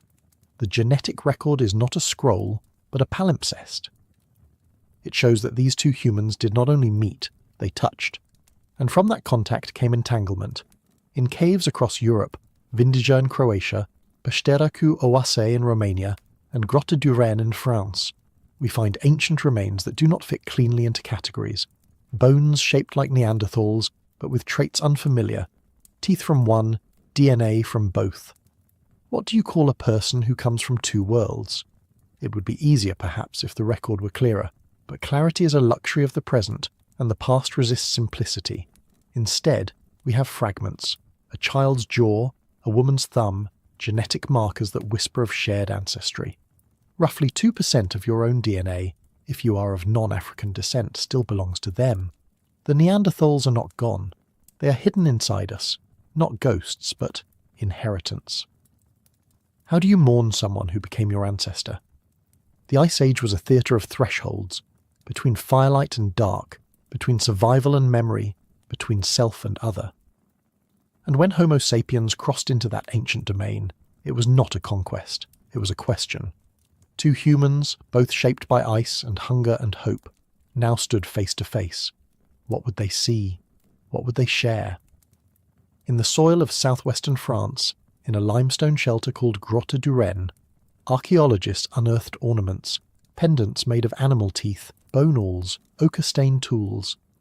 At first glance, these seemed unmistakably sapiens, symbolic objects, markers of abstract thought. But nearby, in the same sediment layers, lay Neanderthal remains. Not just tools beside bones, but ideas beside identities. Were Neanderthals mimicking sapiens? Or had they already begun to change, to innovate, even before the strangers arrived? These questions matter because they ask us to reconsider what contact means. It wasn't just gene flow, the biological fusion of populations. It was cultural friction, cognitive exchange, the sharing of techniques, languages, perhaps even myths. The archaeological record becomes a conversation, held across time. Did they learn to pierce shells together? Did they sit at the same hearth, sharpening blades under starlight? Did a Neanderthal child trace the spiral of a painted symbol and ask what it meant? Europe was never empty. The landscapes we now associate with cathedrals, highways and vineyards once held a different kind of sacred. The invisible territories of memory that humans mapped in the snow. And in those territories, the meeting of Neanderthal and sapiens was not a single moment, but a slow entanglement. There were likely years, decades, centuries of cautious overlap, separate camps on either side of a valley, occasional crossings, accidents, alliances, births that blurred the line. Modern genetics gives us timelines, but not emotions. We know interbreeding occurred, not once, but many times. In southern Europe, it may have happened as early as 60,000 years ago. In the Denisova cave in Siberia, the child of a Neanderthal mother and Denisovan father was buried in the cold. And across Eurasia, traces of sapiens DNA turn up in ancient Neanderthal genomes, proving that the exchange flowed both ways. These were not one-sided encounters. They were messy, mutual, and deeply human. But it wasn't just reproduction, it was risk. To touch a stranger is to gamble with identity. To share shelter is to open the self to difference. Imagine a young Neanderthal and a young sapien sitting near the same fire, not knowing the words the other spoke, only gestures, the tone of voice, the shape of laughter. Imagine the awkwardness, the curiosity, the slow realization, you are not me. And yet, somehow, you are. What followed from these encounters remains debated. Did Neanderthals adopt new hunting strategies? Did sapiens learn cold weather skills from their hosts? Perhaps ideas didn't need to be taught, only witnessed. The presence of another human, one who carved stone a little differently, who painted lines across their skin, who danced or sang, may have been enough to spark change, not revolution but subtle evolution, a widening of possibility. This was not the beginning of the end, not yet. But it was the beginning of something else: hybridity, complexity, ambiguity. The neat boundaries of species and culture began to blur. And in that blur, something profoundly human was taking shape. Not just in the mingling of genes, but in the shared recognition of mortality, memory, and meaning. If Neanderthals and Homo sapiens met beneath the cold sky and built something, even fleeting, between them, then it wasn't just biology that passed from one to the other. It was empathy. It was story. In northern Spain, the caves of El Castillo hold some of the oldest known cave art in the world. Red discs painted on stone, handprints left behind like whispers. For a long time, we assumed these were made by sapiens, a sign of their symbolic mind. But new dating techniques tell another story. Some of these artworks may predate the arrival of Homo sapiens in Europe, which means the hands may have been Neanderthal. What if the Neanderthals had always been storytellers in their own way? What if the contact with sapiens didn't awaken culture in them, but merely revealed what had long been there? Ritual, memory, the will to mark time and space. The appearance of others didn't make them human.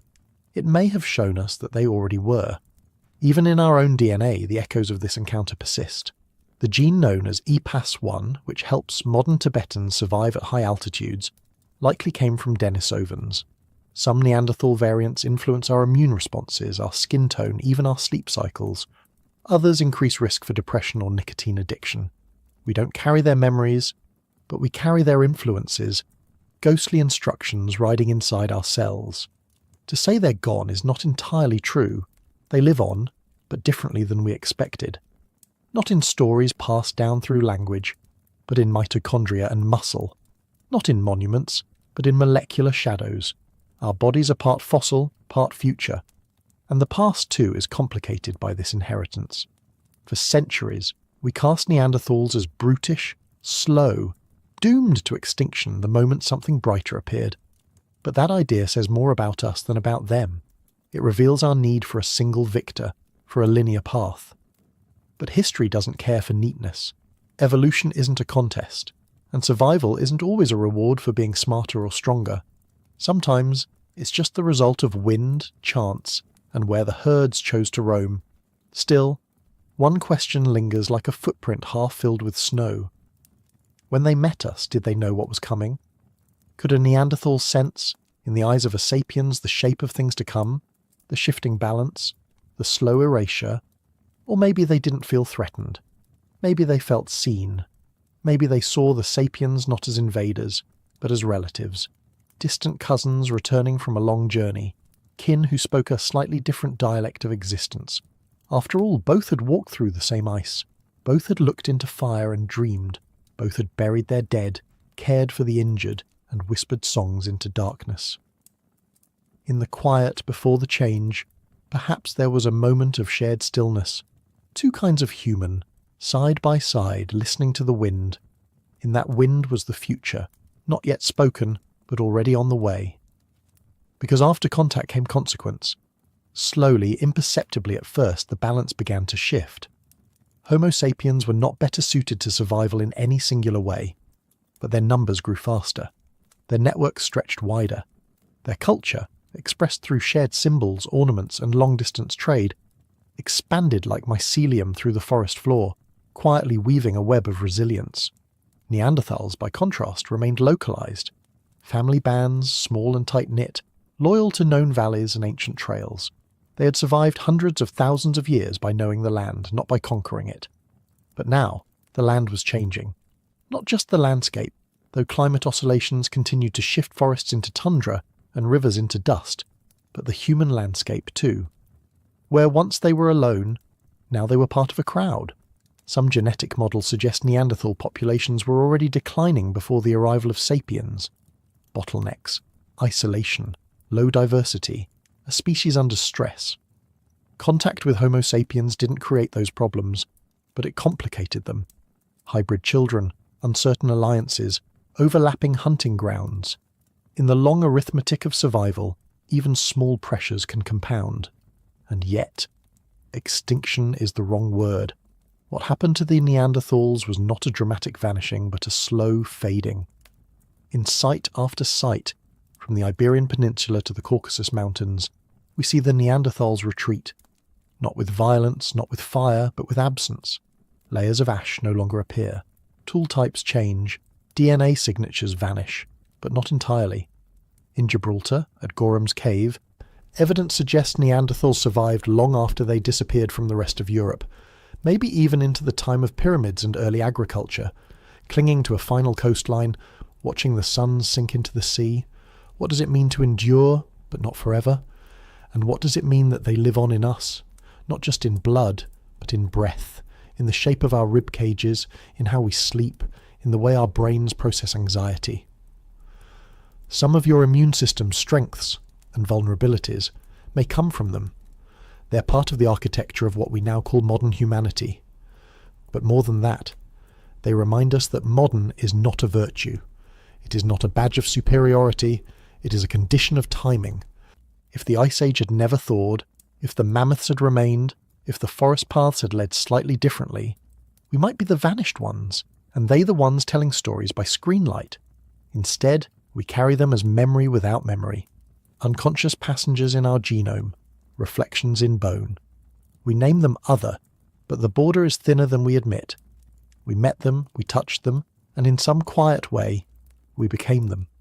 And so this chapter of human history ends not with a war, but with a whisper, one people becoming another, one kind of breath merging with another's silence.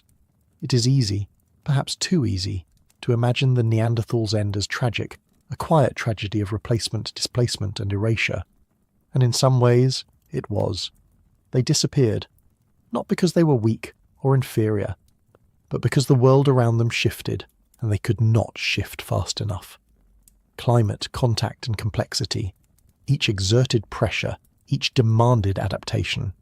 And sometimes, even the best survivors fall short of the future. But extinction is not failure. In the long narrative of life on Earth, every species ends. What matters is not the end, but the shape of the time they had. And the Neanderthals, their time was extraordinary. For over 300,000 years, they endured some of the most brutal environments our planet has ever known. They hunted creatures 10 times their size. They built homes, made tools, shared food, cared for their injured, and honoured their dead. They mastered fire, adapted to ice, and explored meaning.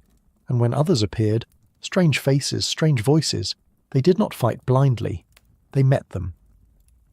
They touched them, they folded into something new, and so we return, full circle, to the mystery beneath the title, How Neanderthals Survived the Ice Age, until they didn't. The answer is both vast and intimate.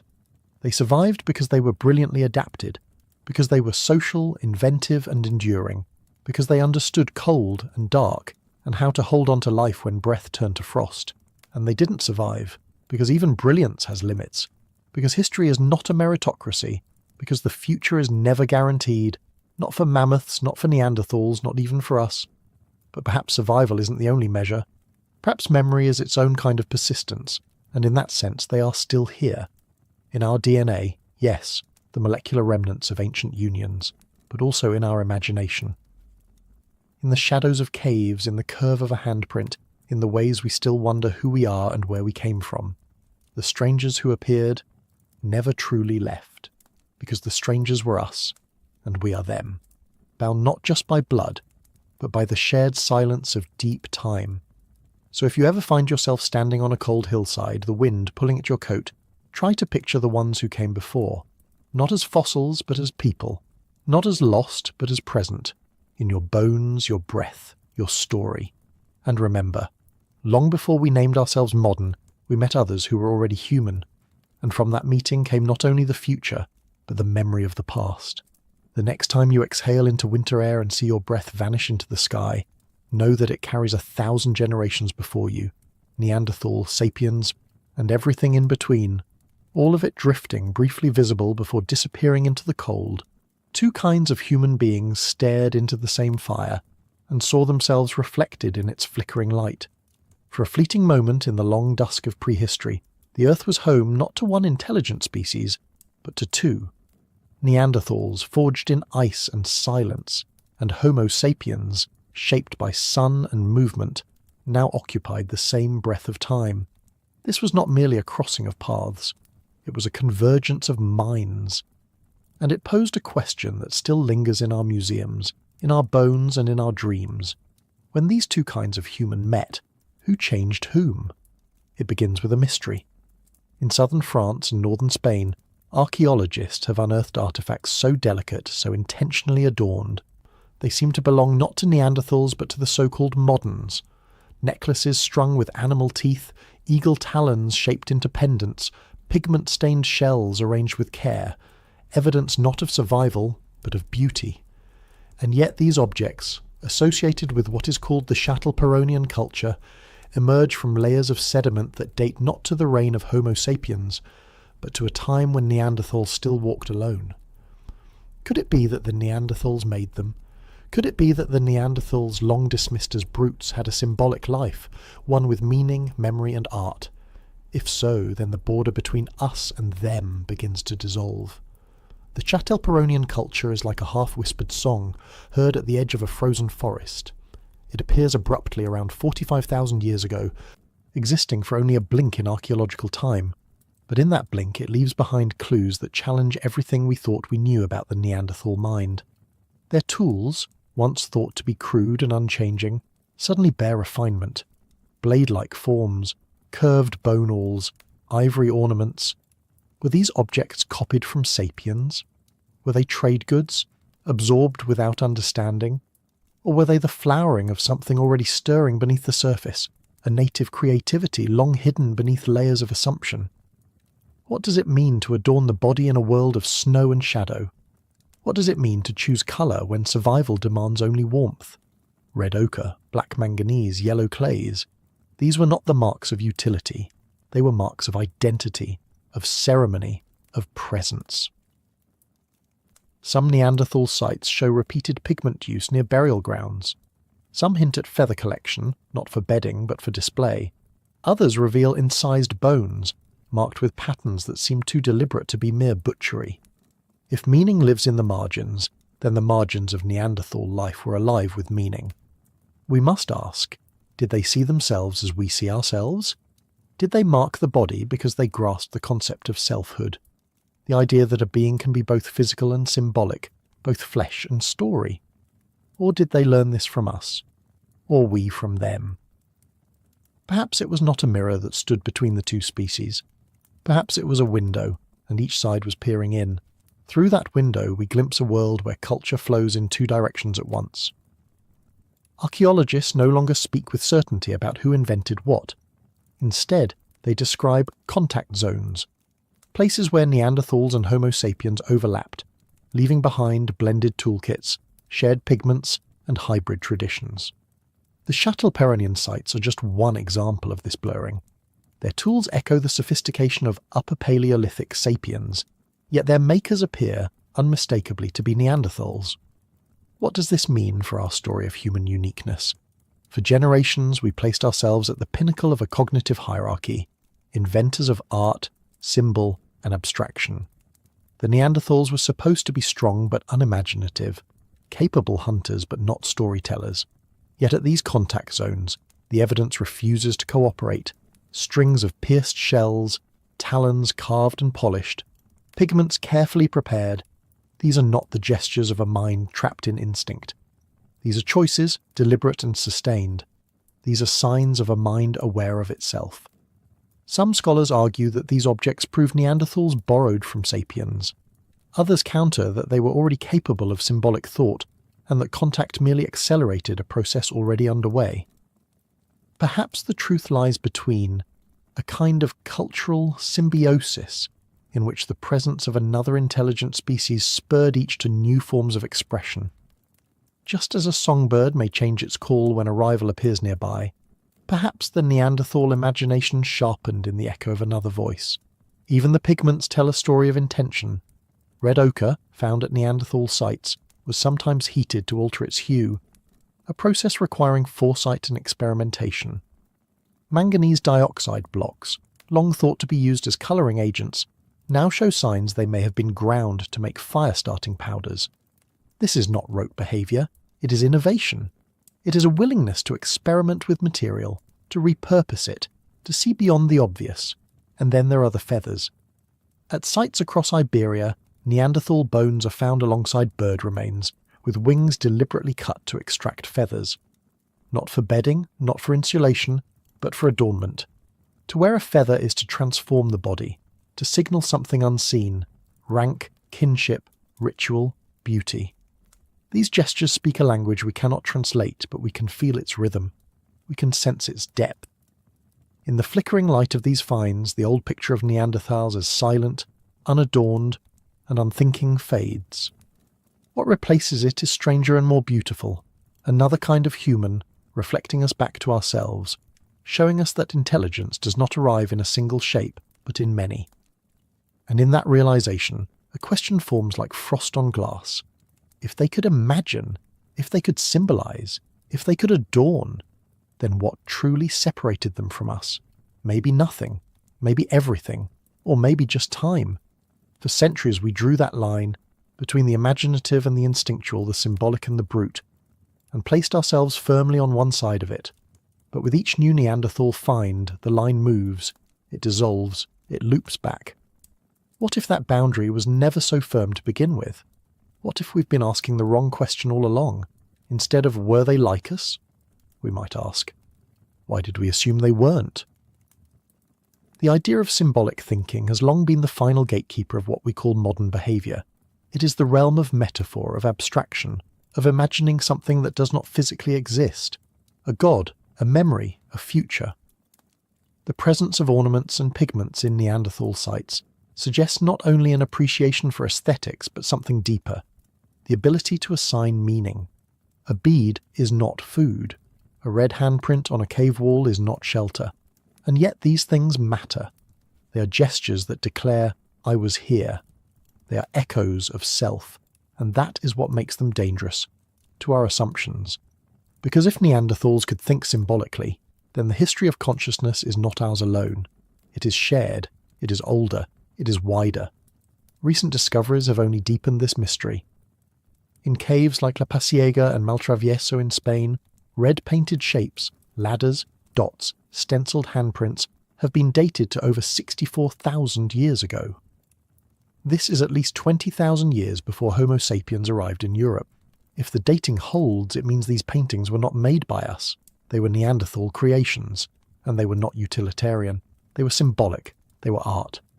It's a quiet revolution in thinking, and it humbles us, because we've spent so long measuring others by our own standards, by what we believe makes us exceptional. But perhaps what makes us truly human is not uniqueness, but connection. Perhaps the defining trait of humanity is not the creation of art, but the recognition of it in others. When we look at a Neanderthal pigment kit, or a carved bone, or a string of perforated shells, we are not simply cataloguing artifacts. We are encountering another consciousness, one that looked at the world and then tried to represent it, one that made things not just to use, but to mean. It changes the story, not just of Neanderthals, but of us. Because if they had the capacity for symbolic thought, then so many other lines begin to blur. Language, for example, which has long been debated in relation to our ancient cousins. If you can mark meaning in pigment and bone, can you not also shape it with sound? The mirror grows deeper, and in it, we see not a reflection of superiority, but of kinship. This kinship is not sentimental. It is archaeological, genetic, cultural. It is layered in the soil beneath our feet, in the DNA braided quietly into our cells. Across much of the world today, the average human carries between 1 and 2% Neanderthal DNA, a trace that speaks not of annihilation, but of encounter. It speaks of nights by shared fires, of exchanged glances, of whispered words we will never recover. In Europe and parts of Asia, the Neanderthal presence did not vanish. It was absorbed, transformed, remembered in bodies. This biological legacy deepens the cultural one. If we carry their blood, why should we not carry their memory? And if we share memory, then perhaps we also share the capacity to wonder, to see a feather not just as an object, but as an offering, to press pigment to skin or stone, and in that act, express something beyond survival. It reframes the archaeological record. No longer do we see Neanderthal sites as quiet or static. They become animated, places where minds met. where innovations were exchanged not through conquest but through proximity. In southern France and northern Iberia, Châtelperronian layers appear like ghosts between the deeper Mousterian and the more recent Aurignacian. These are not abrupt displacements, they are intertwinings. They suggest a moment, perhaps brief, perhaps profound, when two species lived not at war, but at the edge of one another's worlds. And at that edge, imitation and inspiration danced together. Was a Neanderthal child the first in their lineage to pierce a shell and string it around their neck after seeing a Homo sapiens child do the same? Or was it the other way around? Did a sapiens wander into a Neanderthal camp and notice the ochre smeared on a face, or the feathers woven through hair? Culture, after all, is not bound by genetics. It flows like firelight from one mind to the next. The very idea of invention begins to shift. Perhaps some of the earlier symbolic behaviours in Homo sapiens were not created in isolation, but co-inspired through this contact. Just as ecosystems grow richer through diversity, maybe the collision of two intelligent species catalyse new forms of thought. In this view, the symbolic turn, that long arc toward meaning, wasn't a single leap by a chosen people. It was a shared journey through darkness, where sparks passed from hand to hand, and it was fragile, because as quickly as this moment appeared, it began to fade. The Châtelperronian horizon vanishes from the record after just a few thousand years. The Neanderthal presence, once widespread, deeply rooted, begins to thin, and soon only one kind of human remains. But in their absence, they left something behind, not only in our bones but in our imaginations, a whisper that tells us you were never alone, and perhaps even now, we aren't, not fully. The legacy of Neanderthals lives in more than our DNA. It lingers in our deepest impulses, in the way we decorate, in the need to belong, in the quiet yearning to be seen and remembered. These are not modern traits. They are ancient ones, woven into the minds of creatures who, once upon a time, knelt beside a hearth, ground pigment to dust and pressed red hands to stone. That handprint, simple and silent, may be the most profound of all their messages. It is not a symbol of power or utility or even beauty. It is a declaration of being. I existed. I saw. I left something behind. And in its stark clarity, it speaks across tens of thousands of years to us, the descendants of a future they could never have imagined. We may never know if Neanderthals sang or prayed or danced under stars, but we know they marked, they adorned, they chose, and that is enough to suggest a mind capable of wonder. In the vast sweep of prehistory, it is easy to reduce the past to patterns, tools, bones, migrations. But culture leaves quieter footprints. It lives in colour smeared on cave walls, in the angle of a bead worn thin by use, in the stubborn endurance of a feather tied with care. These fragments do not shout, they murmur. But what they say is unmistakable. They say that intelligence wore many faces, that meaning was made in more than one way, that the story of humanity was always plural, and as we gaze back through time, through sediment and smoke and pigment, we are not looking at some failed prototype. We are looking into a mirror, cracked perhaps, but still reflecting. And the image it gives back is not of something lost, but something shared.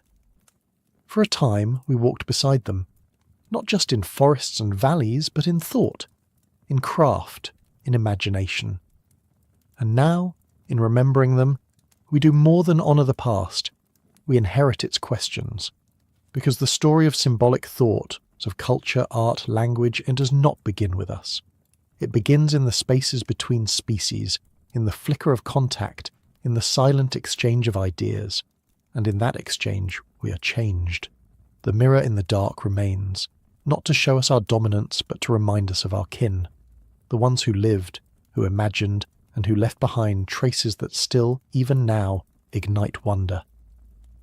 And so we listen, not for answers, but for echoes. For nearly 300,000 years, Neanderthals endured the Ice Age's bitter lessons, sculpting survival from snow, silence, and stone. And then, the Earth shifted. Not metaphorically, but quite literally. Massive currents in the North Atlantic stalled, glaciers cracked and surged, ecosystems fractured, and a world these people had learned to read like breath on glass became illegible once more. This chapter is not about what Neanderthals did wrong, it's about what the Earth did next. It begins not in fire, but in meltwater, in what scientists now call Heinrich events, catastrophic climatic spasms, vast armadas of icebergs carved off from crumbling ice sheets and drifted south into the Atlantic. Each time this happened, the ocean's conveyor belts faltered, salinity plummeted, rainfall patterns shifted. Within mere centuries, sometimes within decades, the landscapes of Ice Age Europe became unrecognizable. Forests shriveled, steppe grasslands collapsed, and with them the mighty herds, mammoths, bison, reindeer. They vanished from entire regions, as if fleeing a silent predator. What happens when the foundation of a culture is pulled out from beneath its feet? For Neanderthals, hunting was more than subsistence. It was architecture. Their tools, their group sizes, even the rhythms of their seasonal movements were tethered to the availability of prey. The climate didn't just bring cold, it brought absence. Absence of food, absence of certainty, absence of the familiar. How does a people who have survived everything adapt to a world that no longer obeys its own rules? Archaeologists trace the trail not in words but in silence. The silence of abandoned sites, the silence of fewer tools, the silence of scattered bones where there once were hearths. Once thriving valleys now yield sparse evidence of occupation. A cave that held generations may now hold only a handful of flakes. Across Europe, the signature of Neanderthal presence begins to fade. Not all at once, but like breath evaporating from a mirror. And yet this was not extinction. Not yet. In pockets, they endured. In mountain redoubts, in wind-lashed coastlines, in hard-to-reach refugia carved by terrain and time, Neanderthals persisted. But these were not the great interconnected bands of old. They were fragmented, isolated, small. And with isolation comes something quieter than hunger. It brings the slow erosion of identity. When you cannot meet your neighbours, cannot exchange mates or stories or new techniques, how long before the fire burns lower? The genetic record speaks with eerie clarity. Around 50,000 years ago, Neanderthal populations had already begun to decline, not just in size but in diversity. Their genome narrows, like a river splitting into smaller and smaller tributaries, struggling to reach the sea. Bottlenecks, inbreeding, genetic load. These are not abstract terms. They are signs of people living on the edge, with fewer hands, fewer choices, and fewer paths forward. What happens when survival becomes endurance without renewal? You survive, but smaller. You remember, but less. The once rich web of interactions that knit Neanderthals across a continent frays into threadbare strands. A group here, another 200 miles away, each adapting alone. Some cling to familiar hunting grounds, others follow the reindeer deeper into the cold. But in all cases, one thread is unmistakable: disconnection. What had once been a species with regional styles, shared tool traditions, and genetic exchange had become a patchwork of isolated pockets, each one quieter, each one more vulnerable. This is not simply a tale of climate getting worse. In fact, the cruel irony is that the cold itself may not have been the deadliest part. Neanderthals had adapted to cold for hundreds of thousands of years. What proved more perilous was volatility. Change too fast, too irregular, too disorienting. Between 60,000 and 40,000 years ago, Europe saw an unprecedented burst of climatic instability. Temperatures could rise or fall by 10 degrees Celsius in less than a century, within a few lifetimes. Rainfall patterns shifted, rivers dried or flooded, entire ecosystems morphed, vanished or emerged. It wasn't just surviving cold, it was surviving confusion. Imagine being born into a world your parents understood, only to find, as you come of age, that none of their knowledge maps cleanly onto the land around you. The game no longer follows the same migration paths. The plants no longer grow in the same places. The shelters once carved into hillsides no longer stand against new winds. This is what Neanderthals faced. A world that not only turned against them, but betrayed their hard-won wisdom. And still, they adapted, or tried. In some places, we find signs of shifting strategies, hunting smaller, more agile animals like ibex and deer. In others, there's evidence of increased use of coastal resources like shellfish or seal. But these were coping strategies, necessary, intelligent, yet reactive, and survival, when reduced to reaction, leaves little energy for culture, for art, for innovation. This is where the archaeological silence deepens. The rich regional variation of earlier Mousterian tools becomes less distinct. The complexity of composite tools dwindles. Symbolic behaviours so carefully kindled in earlier millennia become harder to detect. We cannot know whether this represents a cultural contraction or simply a shift in what survives. But the trend is clear. Something changed. Demographic modelling supports the same picture. Small, dispersed groups face higher risks of extinction, not just from external forces, but from internal fragility. A winter too harsh, a few deaths in key hunters, a loss of elders, and with them, knowledge. The fewer you are, the more each loss echoes, and perhaps most hauntingly, these shrinking populations would have known they were not alone. Across valleys once theirs, footprints began to appear that weren't made by their kind. Homo sapiens, newly arrived, highly mobile and thriving in greater numbers, moved into the same landscapes. Where once Neanderthals had hunted without competition, they now shared the chase. And while the newcomers may not have outcompeted them immediately or violently, their presence was a pressure of a different kind, a background hum of encroachment, a reminder that history had introduced a rival rhythm. Climate was not acting alone. It had cracked open the land, and through those cracks other forces seeped in. Competition, displacement, subtle shifts in who had access to key resources. In the fossil record, we find signs of overlapping occupations. Neanderthal hearths in deeper layers, modern human ones just above. There's no sign of war, no clash of civilizations, but absence tells its own story. Neanderthals disappear from some regions just as Homo sapiens arrive. The transition is quiet, but it is complete. In France, in Spain, in parts of Central Europe, Neanderthals begin to vanish from the record in this window, not all at once, but like candles snuffed one by one in the dark.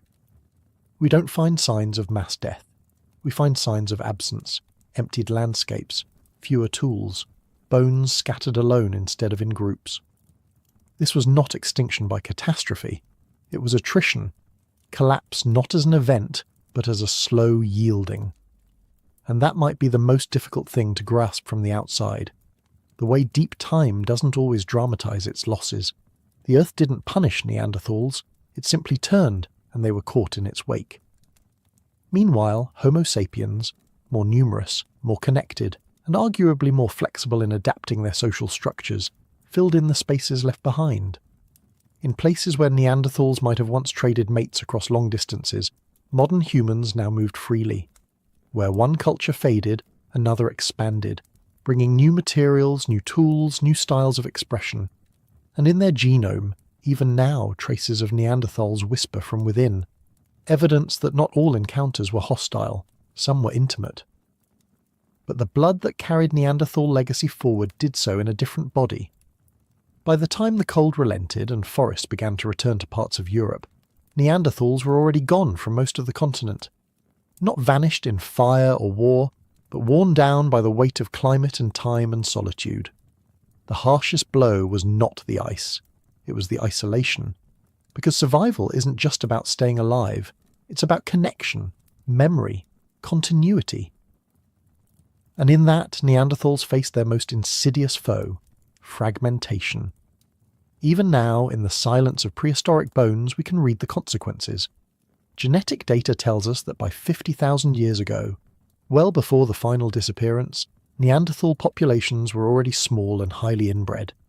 In one individual found in the Altai Mountains, researchers uncovered a genome that suggested his parents were either close relatives or the offspring of generations of isolation.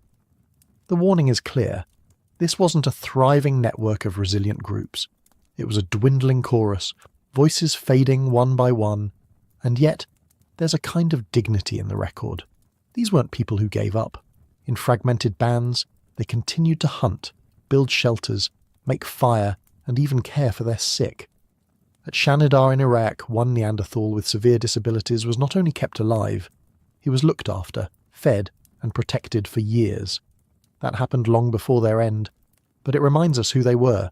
Even in isolation they nurtured care, but care can't always outrun collapse. fragmentation affects more than genetics, it touches culture. In isolated groups, innovations may arise, but they struggle to spread. A tool improvement, a new way of tanning hides, or a symbolic ritual may flower in one valley, and then die with the group that invented it. There is no transmission without connection, no resilience without relationship. The Earth itself didn't stop changing. Another Heinrich event swept across the northern hemisphere. Forests retreated again, arid plains surged. Across Central and Western Europe, the ice pressed southward, reshaping entire ecosystems. Herds moved, water vanished, and with them went the lifelines Neanderthals had relied upon for millennia. This isn't simply an environmental story, it's an existential one. When your world changes faster than your culture can adapt, what does that do to memory? To language? To the unspoken teachings passed from elder to child? How much of what made a Neanderthal life coherent, its rituals, seasons, senses of place, was stripped away, replaced by constant adaptation? This is a theme we return to often in deep history, the cost of losing rhythm. Because human cultures from our earliest days weren't just about survival, they were about pattern, the way we mark the return of birds, the flowering of herbs, the passage of herds through mountain passes. When those patterns fracture, something else dies with them, not just knowledge, but orientation, the feeling that the world has a logic, a cadence, a place for you. So when we ask why Neanderthals vanished, it may be tempting to look for a single cinematic cause, a battle, a famine, a plague. But in truth, the story is slower, sadder, and more human. Disconnection, disorientation, and the long, slow unravelling of familiarity. By around 40,000 years ago, only a few pockets of Neanderthals remained. The Iberian Peninsula, modern-day Spain and Portugal, appears to have been among their final refuges, shielded somewhat by mountains and distance, a place where the glacial winds softened just enough to hold on. And for a time, they did. In caves like Gorham's on the Rock of Gibraltar, their signs linger. Tools, hearths, traces of hunting, even a curious engraving, lines etched into stone, perhaps a symbol, perhaps a memory, a last voice, speaking in a language now lost. But in the end, the retreat became silence. Their disappearance wasn't marked by any catastrophe the Earth remembers in fire or ash. No comet, no explosion. Just the last flicker of campfire in a cave, a final footprint in the loam, the soft crumble of a roofless shelter. One by one, the stars blinked out. And yet, they are not entirely gone. They persist in fragments of our DNA, a small percentage in nearly every person of non-African descent, a whisper of shared ancestry, a molecular memory. But more than that, they remain in the questions we still ask, about what it means to survive, about the limits of endurance, about how much connection matters in the face of chaos, because the world that betrayed them is not gone. Climate still breaks, ecosystems still collapse, and isolation, cultural, ecological, emotional, remains one of our greatest vulnerabilities. The Neanderthal story is not just prehistoric, it's prophetic. They teach us that intelligence alone isn't enough, that to survive great change, you need more than tools and fire, you need relationship. Movement, exchange, the weaving together of stories and skills across space and time, and that perhaps, in the end, they didn't lose to us. Not in a contest, not in a war, but to something more indifferent, a climate that shattered the paths between them, a silence too wide to cross, a disintegration that no individual could reverse alone. When the Earth changed, they endured as long as they could, and that's the truth at the heart of their disappearance. They didn't fail, they endured until the world asked too much. We, the inheritors of both their DNA and their dreams, now face a world just as unstable. The question is not whether we're smarter, it's whether we've learned. A child lights a fire at the mouth of a cave, unaware it may be one of the last. The wind howls across the rocky threshold of Gorham's cave in what we now call Gibraltar, salt-laced from the sea and bitter with the cold of the late Pleistocene. Behind her, in the shadows, others sit close, closer now than ever before. Not for warmth, but because something has changed. There are fewer of them, fewer voices, fewer footprints, fewer eyes to witness the fading of a world. And yet the child does not know that she is the end of a lineage. She does not know that her kind, broad-shouldered and thick-browed, once roamed from the Atlantic coasts to the steppes of Siberia. She does not know that in the mountain caves of the Caucasus and along the crags of the Iberian Peninsula, her people now exist only in pockets, like fading embers waiting for one last gust of wind. To her, the world is still a story worth telling around a fire, still a pattern of seasons and hunts and shadows and warmth. And perhaps that's all survival ever truly meant. But to us, looking backward, her fire is not just a flame, it is a final signal. Because by the time we find these ashes, tens of thousands of years will have passed. The sediment will thicken, the cave will partially collapse, the air will warm, the coastlines will shift. And Homo sapiens, us, will wander across the thresholds where Neanderthals once built their fires, unaware of the silence they've inherited. What does it mean to vanish slowly? The archaeological record is cruel in its subtlety.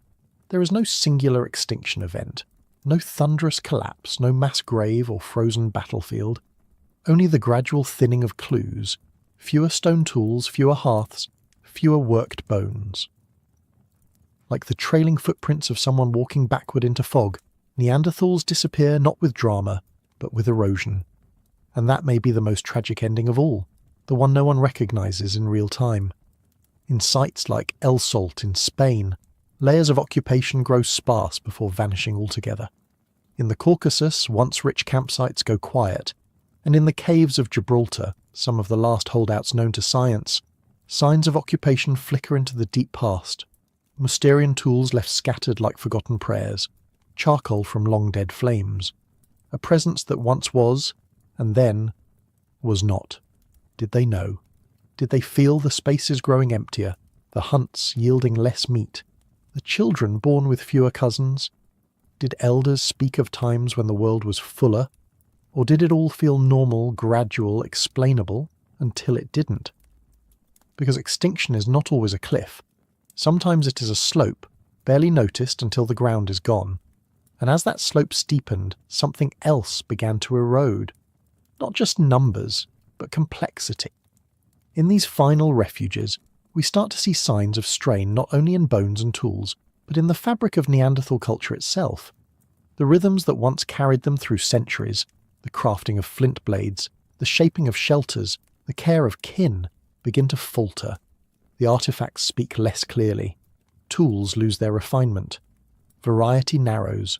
The symbolic expression seen in earlier times in pigments and personal adornment begins to vanish. Not completely, but enough to raise a quiet question. What happens when a people become too few? This isn't failure, it's fragmentation. Populations isolated in mountain valleys or coastal caves were cut off not just from resources, but from each other. In the Pleistocene world, connection was strength. Information flowed from group to group. Techniques were passed along river corridors and shared over campfires. But as climate shifted and ranges collapsed, those pathways closed. A tool innovation made in the East might never reach the West. A survival strategy honed by one group may have died with them, unknown to others who needed it. In a way, Neanderthals weren't just losing land. They were losing themselves piece by piece, from the edges inward. And the genetic record tells a story of narrowing too. In the bones of late Neanderthals, scientists have found signs of inbreeding, unmistakable markers that once distinct groups were collapsing inward. Intermarrying not by choice but necessity. In a study of a family from El Sidron Cave, researchers found siblings, uncles and nieces interwoven in unexpected ways. The gene pool was shallow, the options limited, and with that inbreeding came genetic drift, the random loss of diversity that, over time, can diminish the resilience of a population. Immunity, fertility, adaptability, all suffer when variation fades. This is not the story of a species losing intelligence, or strength, or dignity. It is the story of a species losing room to breathe. In the smaller groups, vulnerability increased. A single harsh winter might take half a band. A hunting injury might end not one life, but a lineage. And the more they dwindled, the more likely each remaining fire was the only one for miles. For the first time in hundreds of thousands of years, a Neanderthal might go an entire season, perhaps a lifetime, without seeing another unfamiliar face. They had become ghosts to one another before they became ghosts to us, and yet, still, they endured. Somehow they kept lighting fires. Somehow they kept crafting stone and hunting prey. Somehow they kept raising children beneath the cold limestone ceilings of Europe. They must have loved. They must have grieved. They must have told stories that no one now remembers, because the end for them wasn't an event. It was a way of life slipping quietly into stillness. In the caves of Gorums and Vanguard, high above the Mediterranean tides at the southern tip of Iberia, that stillness became nearly absolute. These stone chambers were not just shelter, they were sanctuary. Archaeologists have found repeated layers of occupation here, sedimented over thousands of years, flint tools chipped and sharpened, bones of ibex and red deer carefully butchered, even fire residues pressed into the soil. These caves were lived in, returned to, remembered. But what we do not find in these later layers speaks as loudly as what we do. The toolkit simplifies. The once vivid trade in exotic materials dwindles. The artistry fades. The rhythms slow. It's not a collapse. It's a retreat into habit. What was once a chorus of innovation becomes a whisper of survival, a fire lit not to create but simply to continue. And in the distant east, near the foothills of the Caucasus Mountains, another story unfolds in parallel. In places like Mesmyskaya Cave in Russia, we find signs of Neanderthal children buried with care, their bones nestled among ochre-stained earth. But here too, their presence ends. One season they are here, and the next they are not. No mass grave, no disaster layer, just absence. This is perhaps the most haunting part of their story, the quietness of the vanishing. Extinction in our minds often feels loud, sudden, violent. But the end of the Neanderthals is more like fog thinning at dawn, a slow unmaking, unmarked by any final battle or dramatic cataclysm. There is something profoundly human in that, because we too fade this way. Cultures dissolve not in flames but in silences. Languages are lost not through conquest, but through forgetfulness. The things that once gave shape to a people, songs, shelters, names, can disappear in the pause between generations. So it was for them. There was no one moment when the last Neanderthal knew they were the last. No solemn ceremony, no farewell. Just the continuation of days, slightly lonelier than before. It is this absence that lingers, in the archaeological record, in the landscape, in us. When researchers look at those final layers in Gibraltar or the Caucasus, they are looking not just for bones or tools, they are listening for echoes. What did it sound like the last time a Neanderthal child laughed in a cave? What were the last words spoken in a language now extinct? What memories were folded into those final fires, their smoke curling up towards stone ceilings no longer lit by torches? There are no answers, only evidence, only silence. And yet, in that silence, something remains. Not the Neanderthals themselves, but the space they left behind, the outline of a people drawn in negative. We know they were here by what is no longer here. Their absence, paradoxically, makes their presence more poignant, like a hollow in the snow where someone once sat. Their story did not end with a bang. It ended with a breath, a pause, a last ember glowing in the dark. That ember may have flickered for centuries in isolation. In these final refugia, the last Neanderthal groups lived not as mythic recluses, but as families, as people, trading old knowledge, preparing meat, maintaining fire. But the walls began to close, slowly, invisibly. Glacial cycles reshaped their world. Vegetation patterns shifted, prey animals migrated elsewhere, and the seasons grew harsher, less predictable. The coastlines that had once welcomed warmth now breathed chill. What was once familiarity became estrangement. Isolation deepened, not just geographically, but genetically. We begin to see signs in their DNA, echoes of the narrowing. High levels of homozygosity in these final individuals suggest communities so small, so insular, that their gene pools folded in upon themselves, cousin upon cousin, generation after generation, with little influx from beyond. The randomness of mutation and the scarcity of mates created what evolutionary biologists call genetic drift. a slow, unconscious unravelling of biological diversity. It didn't mean they were weak, it meant they were cornered. Inbreeding alone does not destroy a population, but over time it limits resilience. It leaves fewer tools in the genetic toolbox. When disease strikes, or when resources thin, adaptability suffers. And in the complex ecological theatre of Ice Age Europe, adaptability was survival. Meanwhile, the world around them didn't pause. Homo sapiens, humans like us, were expanding, flexing. Their populations grew. They filled landscapes once shared. They crossed rivers and mountains and forests, bringing not war but noise, trade, competition, shadow. The Neanderthals, whose story had played out across hundreds of thousands of years, now found themselves not alone but outnumbered. And as their community shrank, so did their culture. We see fewer signs of innovation in these final chapters.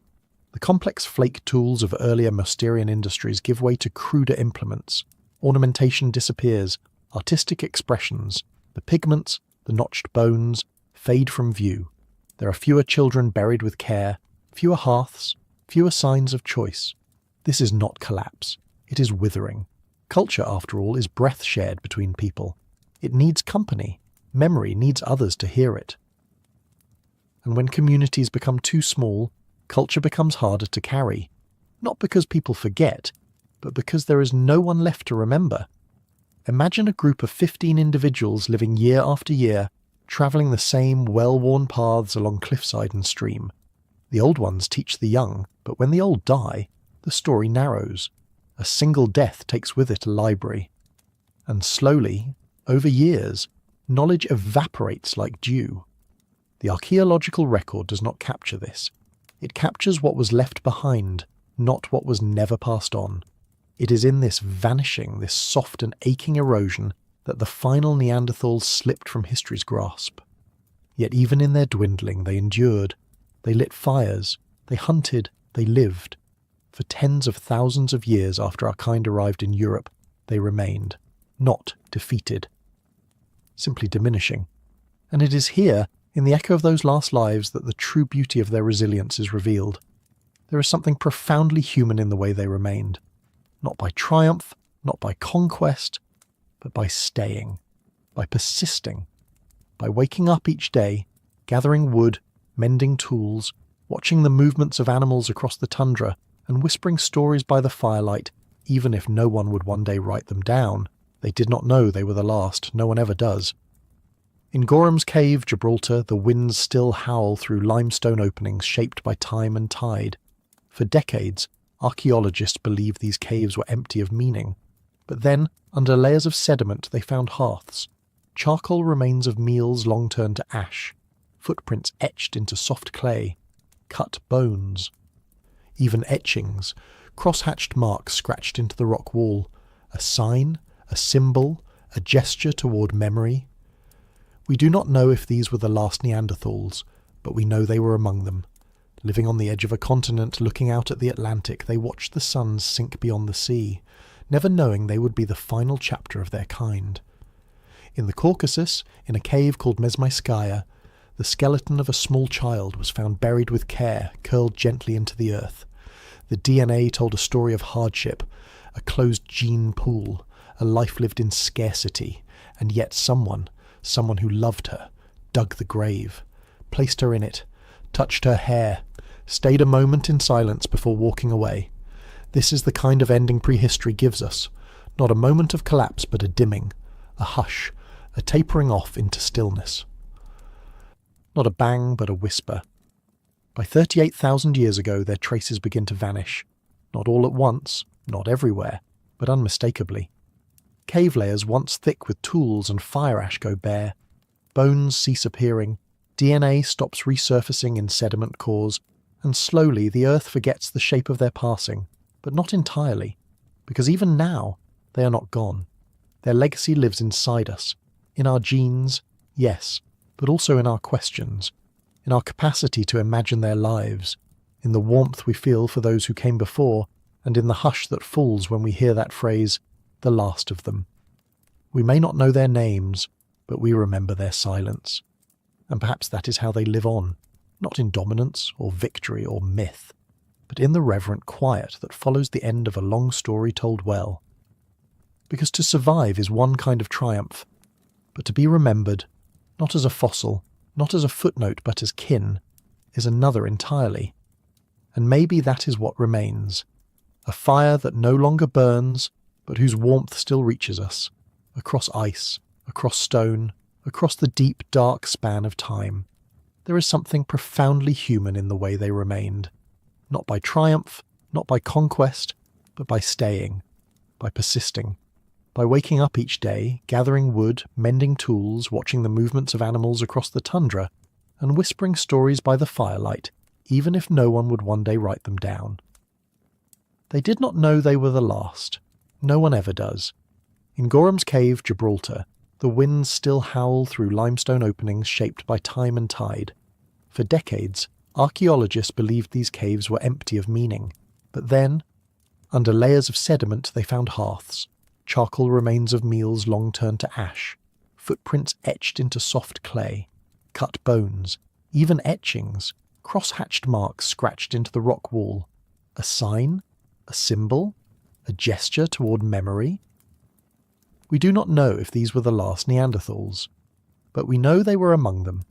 Living on the edge of a continent, looking out at the Atlantic, they watched the sun sink beyond the sea, never knowing they would be the final chapter of their kind. In the Caucasus, in a cave called Mesmeskaya, the skeleton of a small child was found buried with care, curled gently into the earth. The DNA told a story of hardship, a closed gene pool, a life lived in scarcity, and yet someone who loved her, dug the grave, placed her in it, touched her hair, stayed a moment in silence before walking away. This is the kind of ending prehistory gives us, not a moment of collapse but a dimming, a hush, a tapering off into stillness, not a bang but a whisper. By 38,000 years ago, their traces begin to vanish, not all at once, not everywhere, but unmistakably. Cave layers once thick with tools and fire ash go bare, bones cease appearing, DNA stops resurfacing in sediment cores, and slowly the earth forgets the shape of their passing. But not entirely, because even now they are not gone. Their legacy lives inside us, in our genes, yes, but also in our questions, in our capacity to imagine their lives, in the warmth we feel for those who came before, and in the hush that falls when we hear that phrase, the last of them. We may not know their names, but we remember their silence. And perhaps that is how they live on, not in dominance or victory or myth, but in the reverent quiet that follows the end of a long story told well. Because to survive is one kind of triumph, but to be remembered, not as a fossil, not as a footnote, but as kin, is another entirely, and maybe that is what remains, a fire that no longer burns, but whose warmth still reaches us, across ice, across stone, across the deep, dark span of time. The fires died, but the story did not. Neanderthals left no monuments, no cathedrals, no songs written on stone, and yet they live on, not as echoes, but as breath. In your blood, in your marrow, in the barely spoken language of your cells they whisper. They are not gone. Because extinction in the human story is never absolute, it is porous. It leaves stains and threads and fingerprints, and in the mirror of your own biology they are still there, watching. What does it mean to vanish, but not be lost? The last Neanderthal vanished over 38,000 years ago, and yet today fragments of them walk the earth. A curl of DNA that resists viruses, a gene that shapes how the skin responds to sun, a strand that shifts the architecture of sleep or deepens the swell of inflammation after a wound. These are not fossils, they are alive, they are you. Modern genetic research, meticulous, slow, impossibly delicate, began to unravel this paradox only in the last few decades. When scientists sequenced the Neanderthal genome in 2010, something astonishing emerged. Nearly every person outside of Africa carries between 1 to 2% of Neanderthal DNA. That percentage might seem small, a statistical murmur, barely worth a headline, but in evolutionary terms, it is thunder. How does a vanished people continue to sculpt the living? The answer is intimate and often invisible. Neanderthal genes are not preserved evenly across the body. Some have been welcomed, others rejected. They appear in the immune system, in the machinery that defends us from ancient pathogens still lurking in the world. They tangle in the keratin of our skin and hair, in the way we sweat, in how we process fat. They ghost the edges of behaviour too. Correlations, not causes, have been drawn between Neanderthal alleles and shifts in circadian rhythm, depression, nicotine addiction, even risk-taking. None of these traits are destiny, but they are inheritance. Traces of a life that did not end, only dispersed. Is this how legacy works? Not as memory, but mutation. One of the most striking revelations of this genetic mosaic is its asymmetry. While all non-African populations carry Neanderthal DNA, the specific fragments vary. In some East Asian groups, the proportion is slightly higher. In Europeans, certain genes influencing skin tone and immune response persist more prominently. This suggests multiple waves of interbreeding, multiple crossings, multiple moments when Homo sapiens and Neanderthals met not as enemies but as kin, however briefly. And in these minglings, something extraordinary occurred. Not conquest, not erasure, but absorption. The body as archive, the genome as palimpsest. A record not of dominance but of entanglement. What happens when extinction is not a clean break but a braid? There is no face of a Neanderthal on your family tree, but in your bones they resonate. A pain sensitivity, a clotting pattern, a way of metabolizing starch or tolerating cold. These are whispers, not shouts, but they persist long after the voice has faded. It is here, in this quiet persistence, that the paradox of Neanderthal extinction unfolds. They are gone, and yet they remain. When you look at the branching tree of human evolution, Neanderthals appear as a thick, sturdy branch splitting from Homo heidelbergensis roughly 400,000 years ago. For hundreds of millennia, they were the dominant human presence in Europe and Western Asia. Then their branch seems to end, a sharp, clean break on the diagram. But in reality, that branch does not stop. It curls inward, grafting itself to another. What appears as an ending is, in fact, an infusion. This graft is not metaphorical, it's molecular. When Homo sapiens left Africa roughly 60,000 years ago, they entered Neanderthal lands. There, over thousands of years, contact wasn't occasional, but continual. Some groups likely traded or exchanged techniques, others interbred. These unions weren't rare exceptions. They were part of the fabric of interaction. And though Neanderthals would disappear as a distinct people, their genes were already carried forward, woven into the bodies of those who would one day call themselves modern. In your skin you can still see their shadows. Variants inherited from Neanderthals influence pigmentation and keratin production. These adaptations may once have helped early Homo sapiens survive in colder, darker climates, just as Neanderthals had. In your immune system, their presence is even clearer. Several Neanderthal-derived genes govern how we respond to viruses and bacteria, shaping inflammation, fever, and recovery. Some of these genes are double-edged swords, protective against ancient plagues, yet correlated today with autoimmune conditions like lupus or allergies. Their survival advantage was forged for another age, another ecology, another set of challenges. Even your inner clock may whisper Neanderthal. Studies suggest that alleles linked to circadian rhythm and sleep patterns came from our ancient cousins. In a world of harsh winters and long, dim days, these variations may have been vital. Now, in electric nights and shifting time zones, they can manifest as insomnia, early rising, or seasonal mood changes. The past still tugs at our sleep. The deeper researchers look, the more they see Neanderthal traces shaping the smallest, most intimate corners of human life. Not just in outward features or immunology, but in complex traits, clotting factors, fat metabolism, perhaps even how our brains respond to stress. None of this makes us Neanderthals. It makes us the descendants of entanglement. And that is the paradox at the heart of this chapter. The Neanderthals vanished, but their legacy has not. They survive through us, not as fossils, but as functions. Extinction here is not the opposite of survival. It is survival transformed. When the last fire in the caves went out, the story did not end. It changed narrators. Because the Neanderthals are not behind us. They are within us, in ways both measurable and mysterious. And this inheritance, this biological echo, is more than a genetic footnote. It challenges the way we define extinction and even how we draw the boundaries of species. For much of the 20th century, Neanderthals were painted as evolutionary cul-de-sacs. Our failed cousins frozen in time. They were cast as less intelligent, less social, less human. But their DNA, now flowing in billions of people, refuses that narrative. If extinction means total erasure, Neanderthals defy it. This invites a deeper question. Where does one species end and another begin?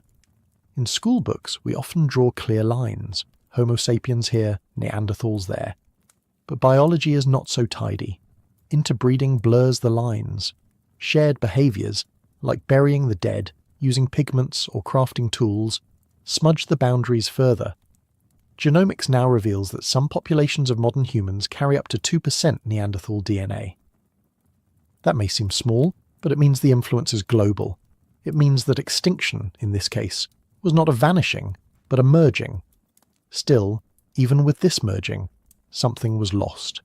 Their languages, if they had them, are gone. Their music, if they sang, is silent. The stories they may have told around firelight do not echo. Their art, if it existed, has rarely survived. What remains are bones and genomes, stone tools and hearthstains, and the traits carried quietly in our cells. We can reconstruct so much, but we cannot resurrect them whole, and yet the legacy lives on in form and function. One particularly evocative example lies in the modern immune response to pathogens. Certain Neanderthal genes related to toll-like receptors, proteins involved in detecting microbial invaders, are still active in us today. These genes were likely beneficial in Ice Age Europe and Asia, where unfamiliar bacteria and viruses posed constant threats. When Homo sapiens arrived from Africa, these Neanderthal adaptations helped them survive the microbial minefield of new territories. Without them, some lineages may have faltered. Elsewhere, the influence lies in our skin and hair.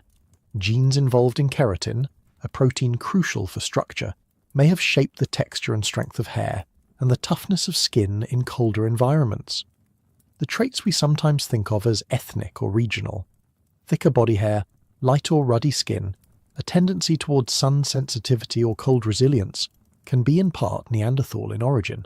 It's not just legacy, it's identity. But perhaps the most profound inheritance is neither functional nor visible. It is the knowledge that humans are not solitary in their success.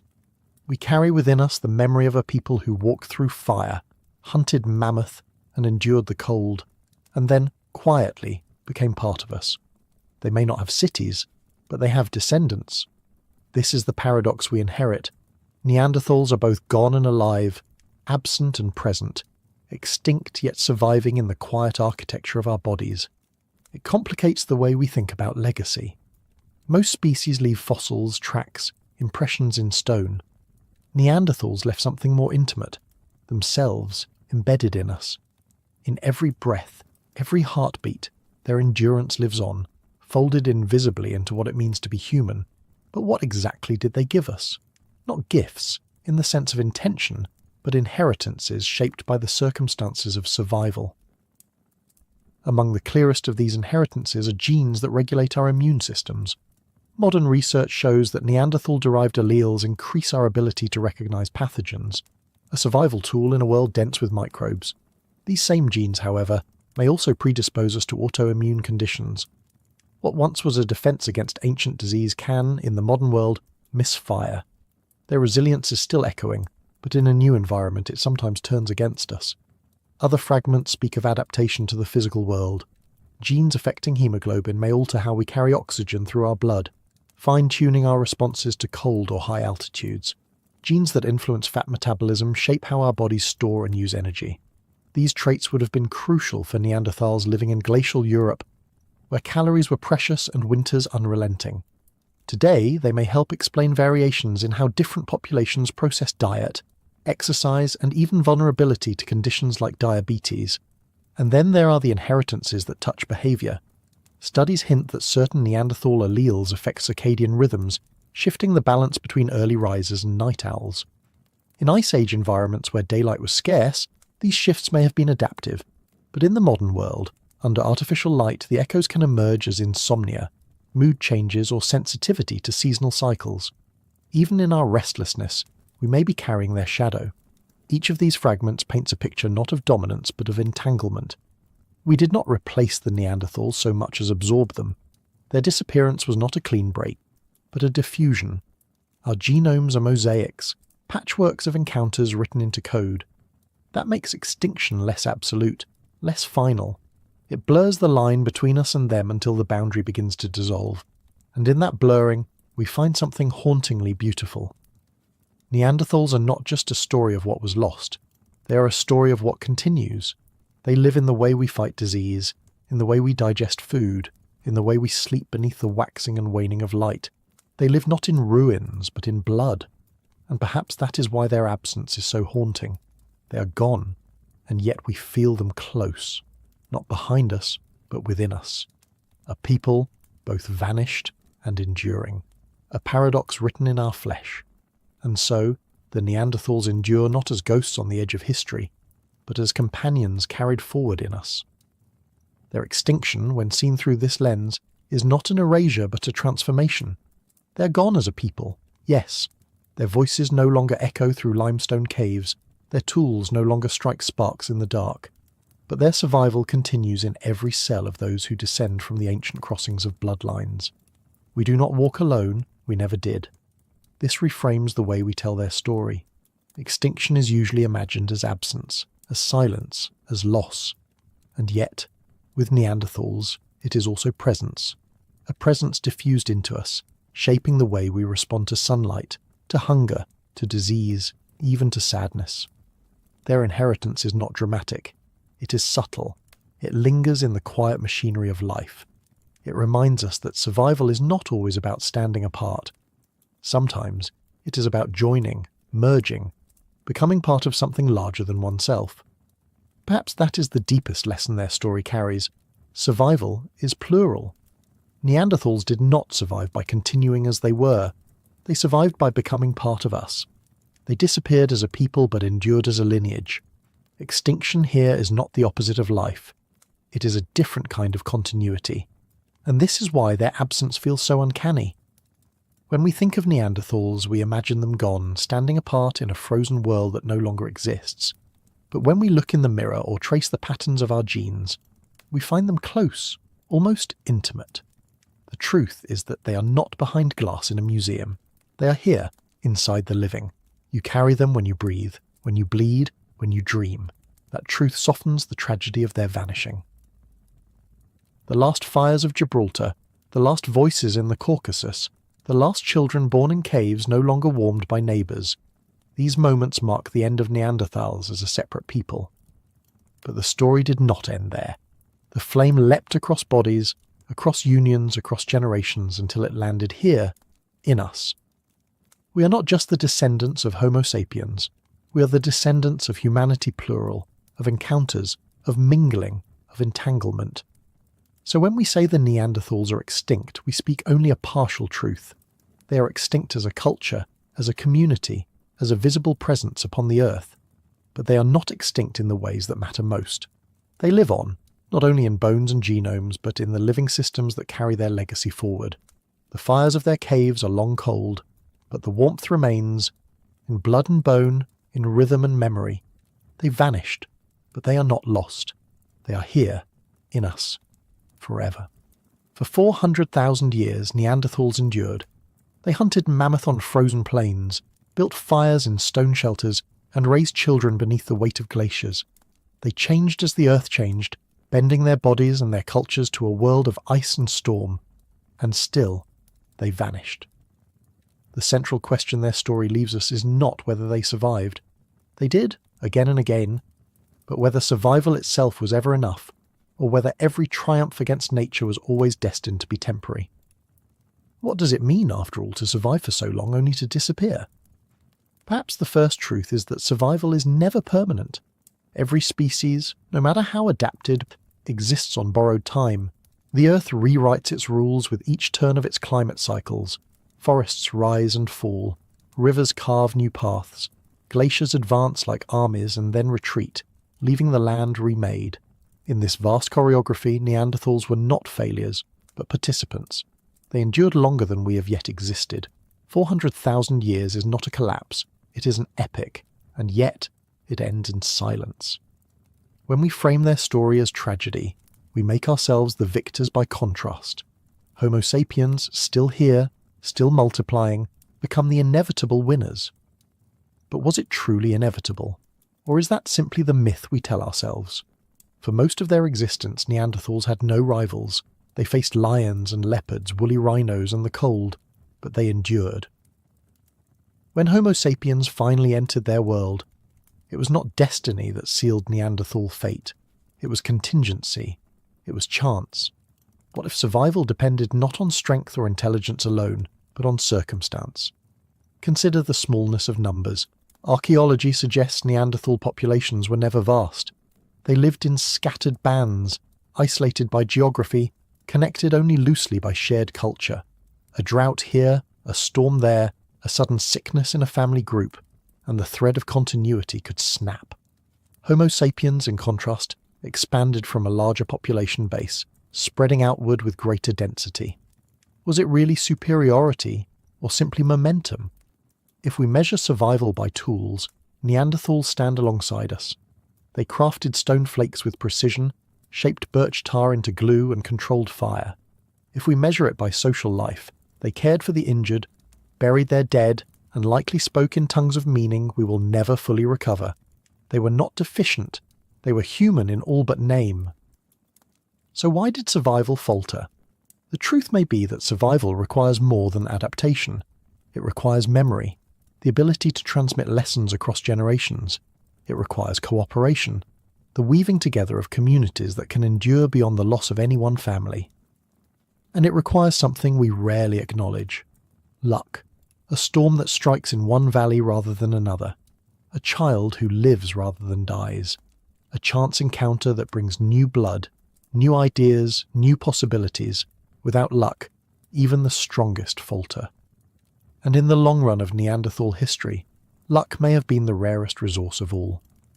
Their world was stitched together by fragile threads, kinship lines, hunting ranges, glacial corridors that opened and closed like lungs. When those threads frayed, the cost was more than isolation. It was cultural silence, memory lost, songs unspoken, a tool unlearned. Extinction, in this view, wasn't an event. It was an erosion, slow, partial, relentless. Some archaeologists now speak of cultural drift in late Neanderthal populations, a thinning of complexity, a narrowing of variation. Not a collapse, but a quieting. Tools became simpler. Ornamentation disappeared. The signals of symbolic behaviour, once debated in Neanderthal contexts, grow faint. But this too may be misleading. It's easy to mistake absence for decline. A missing artifact may simply be a missing record. After all, history doesn't vanish evenly. The winds of time carry some stories farther than others, but even in the fragments, we begin to reframe the narrative. Perhaps survival wasn't always about progress. Perhaps it was about continuity, holding on through disruption, not innovating endlessly, but preserving enough to begin again. In this light, the Neanderthal legacy isn't just a failed path. It is a mirror, showing us the fragility of all that we consider permanent. Civilizations rise, but they do not promise endurance. Adaptation is not victory. It is only alignment, for a time. And here perhaps is the deepest truth. The myth of Homo sapiens as inevitable victors is not just wrong. It is dangerous. It blinds us to the role of contingency, and it casts survival as a story of merit, as if the Earth chose us because we were better. But the archaeological record tells another story, of near misses, population bottlenecks, migrations halted by deserts or drowned by sea. There were moments when Homo sapiens too almost vanished. We didn't persist because we were chosen. We persisted because the dice rolled in our favour. For now, this does not diminish the achievements of our ancestors. It only humbles them. Creativity, memory, ritual. These were shared human traits, not ours alone. Neanderthals buried their dead with flowers, mixed pigments for adornment, likely spoke with nuance and intention. In their homes, the firelight flickered over eyes that dreamed and hands that remembered. When we see ourselves as their successors rather than their descendants, we sever a lineage that was never truly broken, because in our blood the story continues. Genes we carry today, for immune responses, for skin and hair, perhaps even for neurological sensitivity, bear traces of Neanderthal inheritance. They did not survive only in memory or myth. They survived biologically, inscribed in the double helix of modern populations. This is not metaphor, it is molecular history, the past written into the flesh. And yet, even with this legacy, the question lingers. If survival alone was never enough, what is? What meaning do we assign to endurance, if all roads eventually lead to silence? Perhaps survival is not measured in centuries, but in what is carried and what is changed along the way. In this, the Neanderthals offer us a difficult but necessary reflection. They endured for nearly 500,000 years, longer than our own species has yet walked the earth. Their tools evolved, their minds expanded.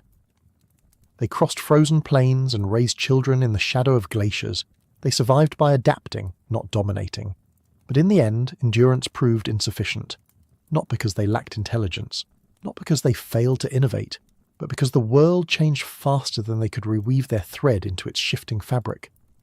When prey vanished, when forests turned to tundra or sea, when familiar landscapes betrayed their memory, there were no guarantees.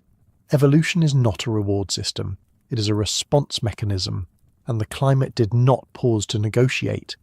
Even so, they were not passive. They adapted in ways that defy our assumptions. They communicated complex plans to bring down massive prey. They constructed shelters from mammoth bones and branches. They created adhesives from birch pitch through a controlled, oxygen-limited process, a form of early chemistry. They watched, learned, adjusted. They endured, and yet their extinction still came, not because they failed, but because the world is indifferent to triumph. Species rise not only by merit but by margin. A winter a little harsher, a disease a little deadlier, a resource a little scarcer. Survival is not a badge of superiority, but an intersection of readiness and chance. A narrow pass through a mountain of pressures. Neanderthals walked that pass longer than most. So why do we so often cast them as a cautionary tale, rather than as ancestors in full? Perhaps because to see their end clearly is to confront our own contingency. We want to believe we are the culmination, the climax. But we are not the final chapter, we are a moment, like them. And if we forget this, if we see ourselves only as victors, not as inheritors, we risk losing the humility their story invites. Because what the Neanderthals teach us, if we listen closely, is that survival alone is not a narrative, it is a condition. The real story lies in what we build within that condition, how we shape meaning, how we share knowledge, how we remember those who came before. For Neanderthals, that legacy was lived in the quiet endurance of generations, passed not through monuments, but through action, memory and blood. And in this way they survived, not endlessly, but deeply, not forever, but enough to leave echoes. In us, those echoes continue, sometimes as a gene, sometimes as a tool, sometimes as a flicker of empathy when we imagine them at the fire's edge. That empathy may be the most human inheritance of all. And so we return to the question, is endurance enough, or is it only the setting for something else, something more lasting than life itself? To understand this, we must step outside the narrow frame of winners and losers, of extinct and surviving, and instead look at the deep continuum that binds all branches of the human tree. In this continuum, Neanderthals were not a failed experiment. They were a variation of us, not a rehearsal, but a performance in their own right, complete, complex, and worthy of memory. What defines survival, then, if not simply being here? Consider the bones buried beneath millennia of soil, femurs etched with old injuries that healed, evidence of care. A child's tooth found far from its family's camp, suggesting travel, perhaps adoption. A hand axe left beside a fire pit, sharpened not just for necessity but with a kind of practiced elegance. These are not artifacts of a species scrambling to exist. They are traces of beings who lived with intention. This raises an uncomfortable truth. If Neanderthals were capable of culture, compassion, and symbolic thought, if their lives were shaped by the same forces of love, loss, and hope that shape ours, then their disappearance is not a tale of inevitable replacement. It is a shared tragedy, a branch of humanity withered not because it was weak, but because time did not bend in its favour, and perhaps it was never meant to. The Ice Age was not a single event, but a rhythm of chaos and reprieve. During these cycles, survival was never static. What succeeded in one era would fail in the next. Landscapes shifted, rivers changed course, prey migrated or perished. In this unsteady world, luck mattered as much as skill, and timing, the quiet tyrant of evolution, could be cruel. Homo sapiens arrived in Europe during a window of relative climate stability, bringing new strategies, new genes, and new variables into an already fragile equation. This convergence, not collision, shaped the ending. There was no grand battle, no single extinction event, just the slow narrowing of possibilities, small populations becoming smaller, rituals fading, languages ceasing to be spoken, and eventually the firelight dwindling in the last caves. It wasn't failure, it was erosion, the kind only time can cause. Still, something remarkable occurred in that fading. Where other extinct species leave only bones, Neanderthals left us pieces of themselves. Not just in DNA, but in shared behaviours, ways of making, of thinking, of being. The line between them and us is not clean. It never was. We do not carry their memory as outsiders. We carry it as descendants. This complicates the story. It makes it harder to claim a neat victory.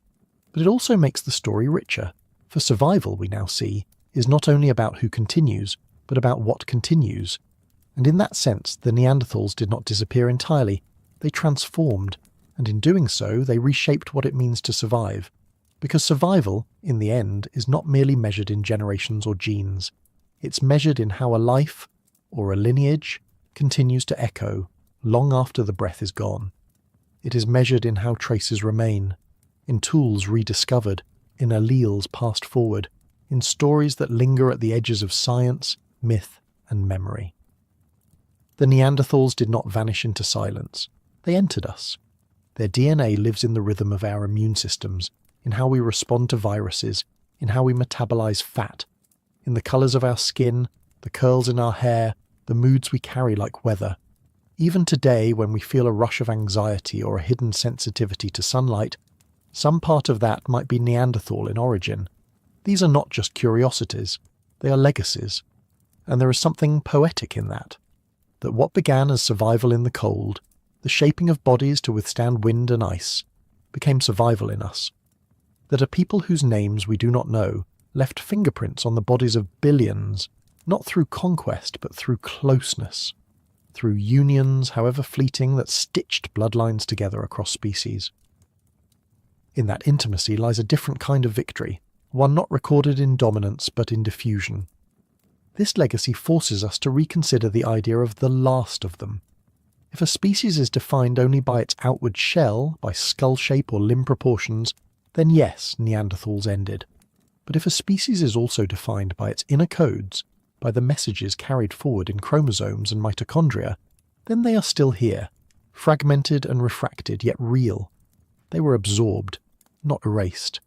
And what of culture, that other thread of legacy? Did Neanderthal ways of seeing and shaping the world influence the humans who followed? Did their songs, if they sang, echo faintly in the songs of our ancestors? Did their pigments, their shelters, their rituals linger in the practices of the newcomers? We may never know the full extent. But every discovery that pushes back against the idea of a cognitive gap, every carved bone, every ochre-stained shell, deepens the mystery and the kinship. Perhaps in the end, survival is not the ability to outlast, but the ability to become part of something greater than oneself, a continuity that bends, that blends, that refuses to be pinned to a single name or form. In this view, extinction is not the end of meaning. It is a transformation of how that meaning is carried. The Neanderthals lit their fires in the dark, unaware that the light would reach this far, but it did. Through us, it still does.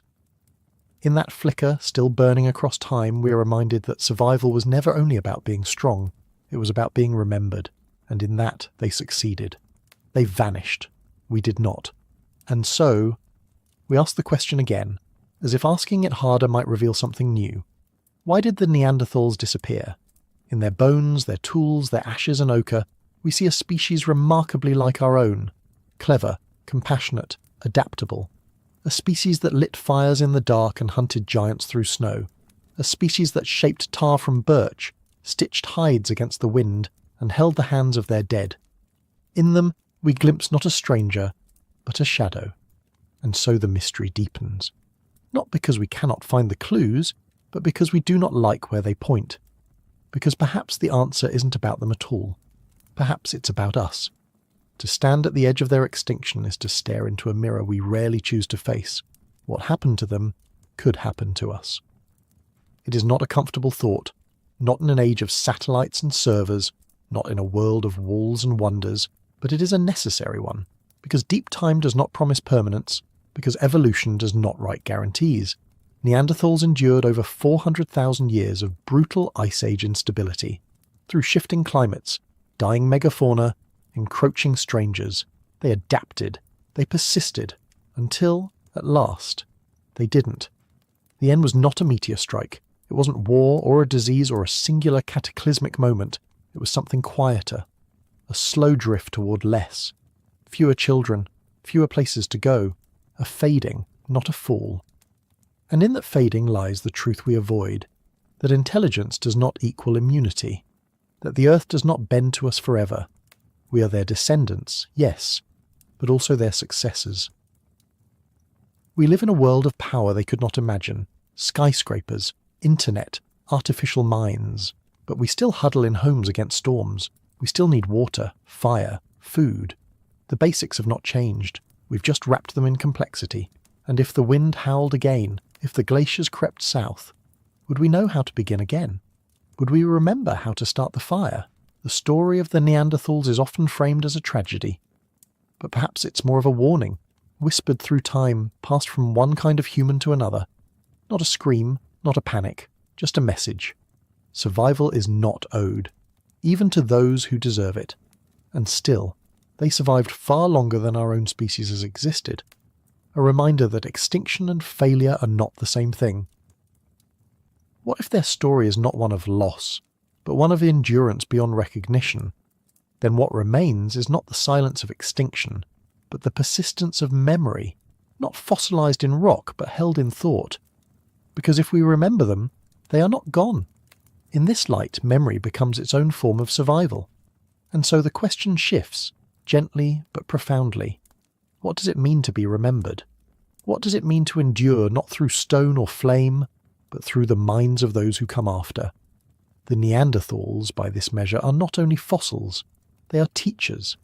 Their story reminds us that vulnerability is not weakness, that to be human, truly human, is to be mortal, dependent, uncertain. It is to live with the knowledge that your world can change without your permission, that no structure, no invention, no culture is immune to time's slow erosion, and yet they kept building, kept moving, kept making meaning, even as the world shifted beneath their feet. It's a kind of quiet courage we rarely celebrate, not conquest, but commitment. The decision, repeated over thousands of years, to wake up in the cold, gather wood, hunt meat, raise children, all while the ice pressed closer and the light grew thin. It was not dramatic. It was daily, and in that daily struggle they defined themselves. We often say that we live in the Anthropocene now, an age shaped by human hands, but they lived in the Pleistocene, an age that shaped them, and still they left their mark. Not in monuments, but in marrow. Not in cities, but in stories we're only now learning how to read. They were not perfect, they did not always thrive, but they endured. They knew what it meant to keep going even when the going gave little in return. And that perhaps is the most human thing of all, because memory in the end is not about data. It is about care. It is the act of carrying something forward, through effort, through attention, through love. And so when we study them, when we imagine their lives with empathy and curiosity, we are not just learning, we are remembering. And that act, that gesture across time, is a kind of kinship. We are no longer just observers of their story. We are participants. They walked into the dark and left the fire burning behind them. We found it. We've kept it alive. And now we face our own long night, climate change, mass extinction, the fraying of global systems, and we ask again, how do we survive? But perhaps the better question is, how do we want to be remembered? Because when we look back at the long arc of human time, it is not the victors who always endure. It is not the builders of towers, nor the wielders of blades. It is those who are held in memory, not for their power, but for their presence, for the way they lived alongside the world, rather than above it. Neanderthals did not ask to be remembered. They did not carve their names into stone, but we remember them anyway because the earth did, because the bones endured, the hearths preserved their ash, the tools kept their edges, and because, in those quiet remnants, we see ourselves. This is the transformation the final chapter requires of us. From curiosity to reflection, from science to story, from analysis to empathy.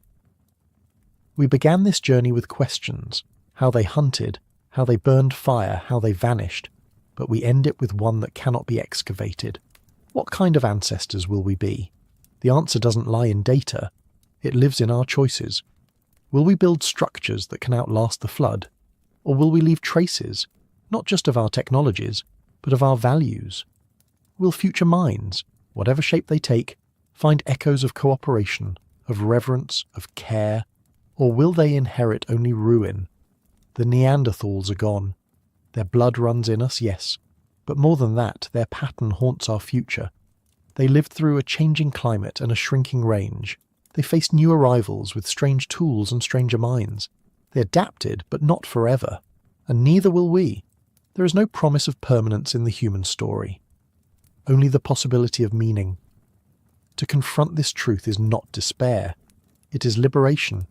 It is the reminder that what matters most cannot be measured in years or empires, but in the decision to light a fire, to protect a child, to make something beautiful even when no one might see it. The Neanderthals lived that way, not because they believed in eternity, but because that was the only way to live. We carry that inheritance now, in every shared meal, in every circle of warmth, in every memory passed between generations. We repeat their rituals. We become, if only for a moment, mirrors of the people we once were. So the question remains, not what will survive of us, but what deserves to.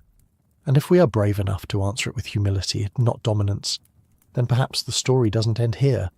Perhaps it curves forward, into futures we cannot see, held by minds we cannot imagine, who will wonder not just how we lived, but why. In this, memory becomes not an archive, but an inheritance. The Neanderthals left us no scrolls, no monuments, no towering cities, and yet they gave us a question that lingers like smoke in the wind. What does it mean to endure if nothing remembers you? Our ancestors built with silence. They shaped with breath, with gesture, with presence. Their world was carved from cold and patience. In the cracked ribs of a cave hearth, in the soot rising toward forgotten ceilings, there remains a kind of echo, a whisper of continuity between theirs and ours. And though our towers are higher and our tools sharper, that whisper still asks, do you know how fragile you are? The final transformation, then, is not of biology, but of perspective. From the observer, eyes pressed to the glass of ancient time, we become the observed. We become the ones whose tools will rust, whose languages will vanish, whose stories may fade. And in that shift, something humbling occurs. The recognition that we are not the end point of history.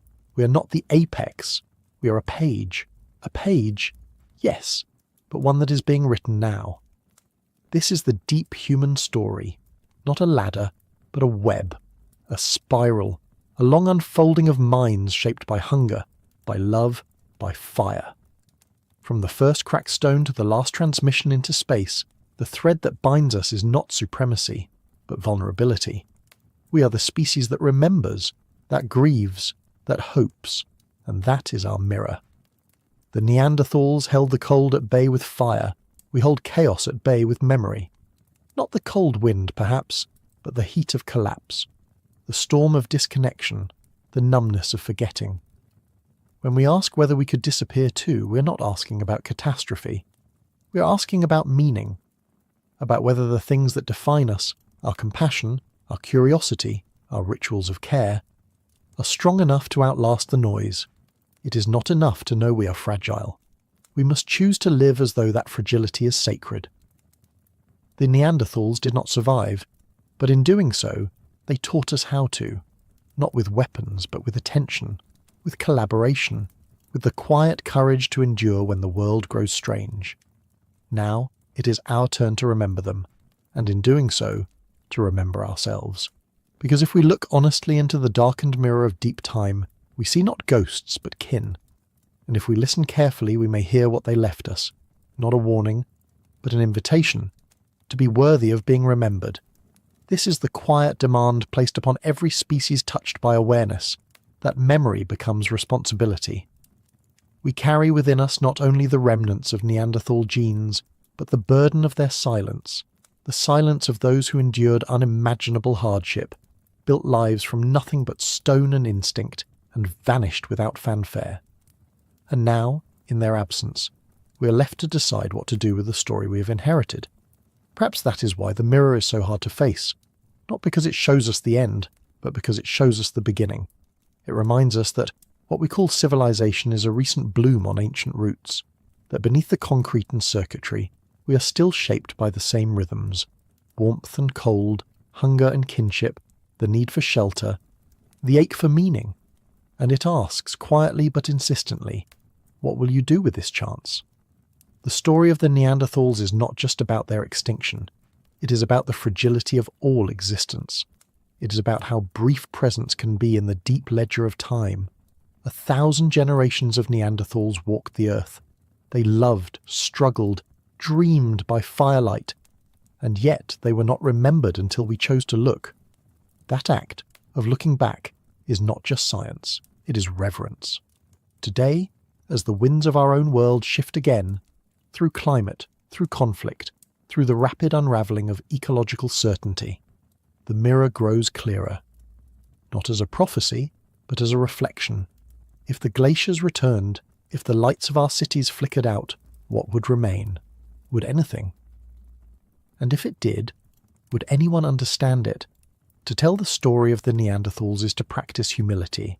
It is to know that dominance is not destiny, that intelligence is not immunity, that survival, if it comes at all, must be earned again and again, not through conquest, but through care. And so we arrive, not at an ending, but at an opening. A doorway framed by ash and bone, leading into the long night of the future. What we carry through that door, our memories, our questions, our choices, will shape whether we are remembered as well. Not as giants or gods, but as beings who faced the mirror and did not look away.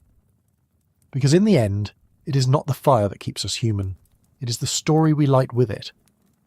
Thank you, fellow sapiens, for walking this long road through the ice, for standing in the wind with those who once did, and for witnessing through their story something ancient stir within our own. If this story brought you a quiet sense of wonder, if it offered you stillness, perspective, or a new question to carry, then thank you, and truly, for spending this time with us. I wonder what part of this long tale will echo inside you tonight. Perhaps a flicker of firelight, perhaps the outline of a vanished face, perhaps the weight of silence in a cave no longer visited, whether it was the shimmer of birch tar clinging to a stone blade, the hush of a child buried beneath limestone, or the final fire lit in a cave no one would enter again. These are the fragments that bridge us to them, and to one another. If one image stayed with you, I'd be honoured if you'd share it in the comments, not as noise, but as a quiet offering to this little circle of minds puzzling through the past together. If you felt something here, consider subscribing, liking, or sharing. We'll return soon with another story from deep time. Different bones, different questions, same sky. Until we meet again, stay curious, stay thoughtful,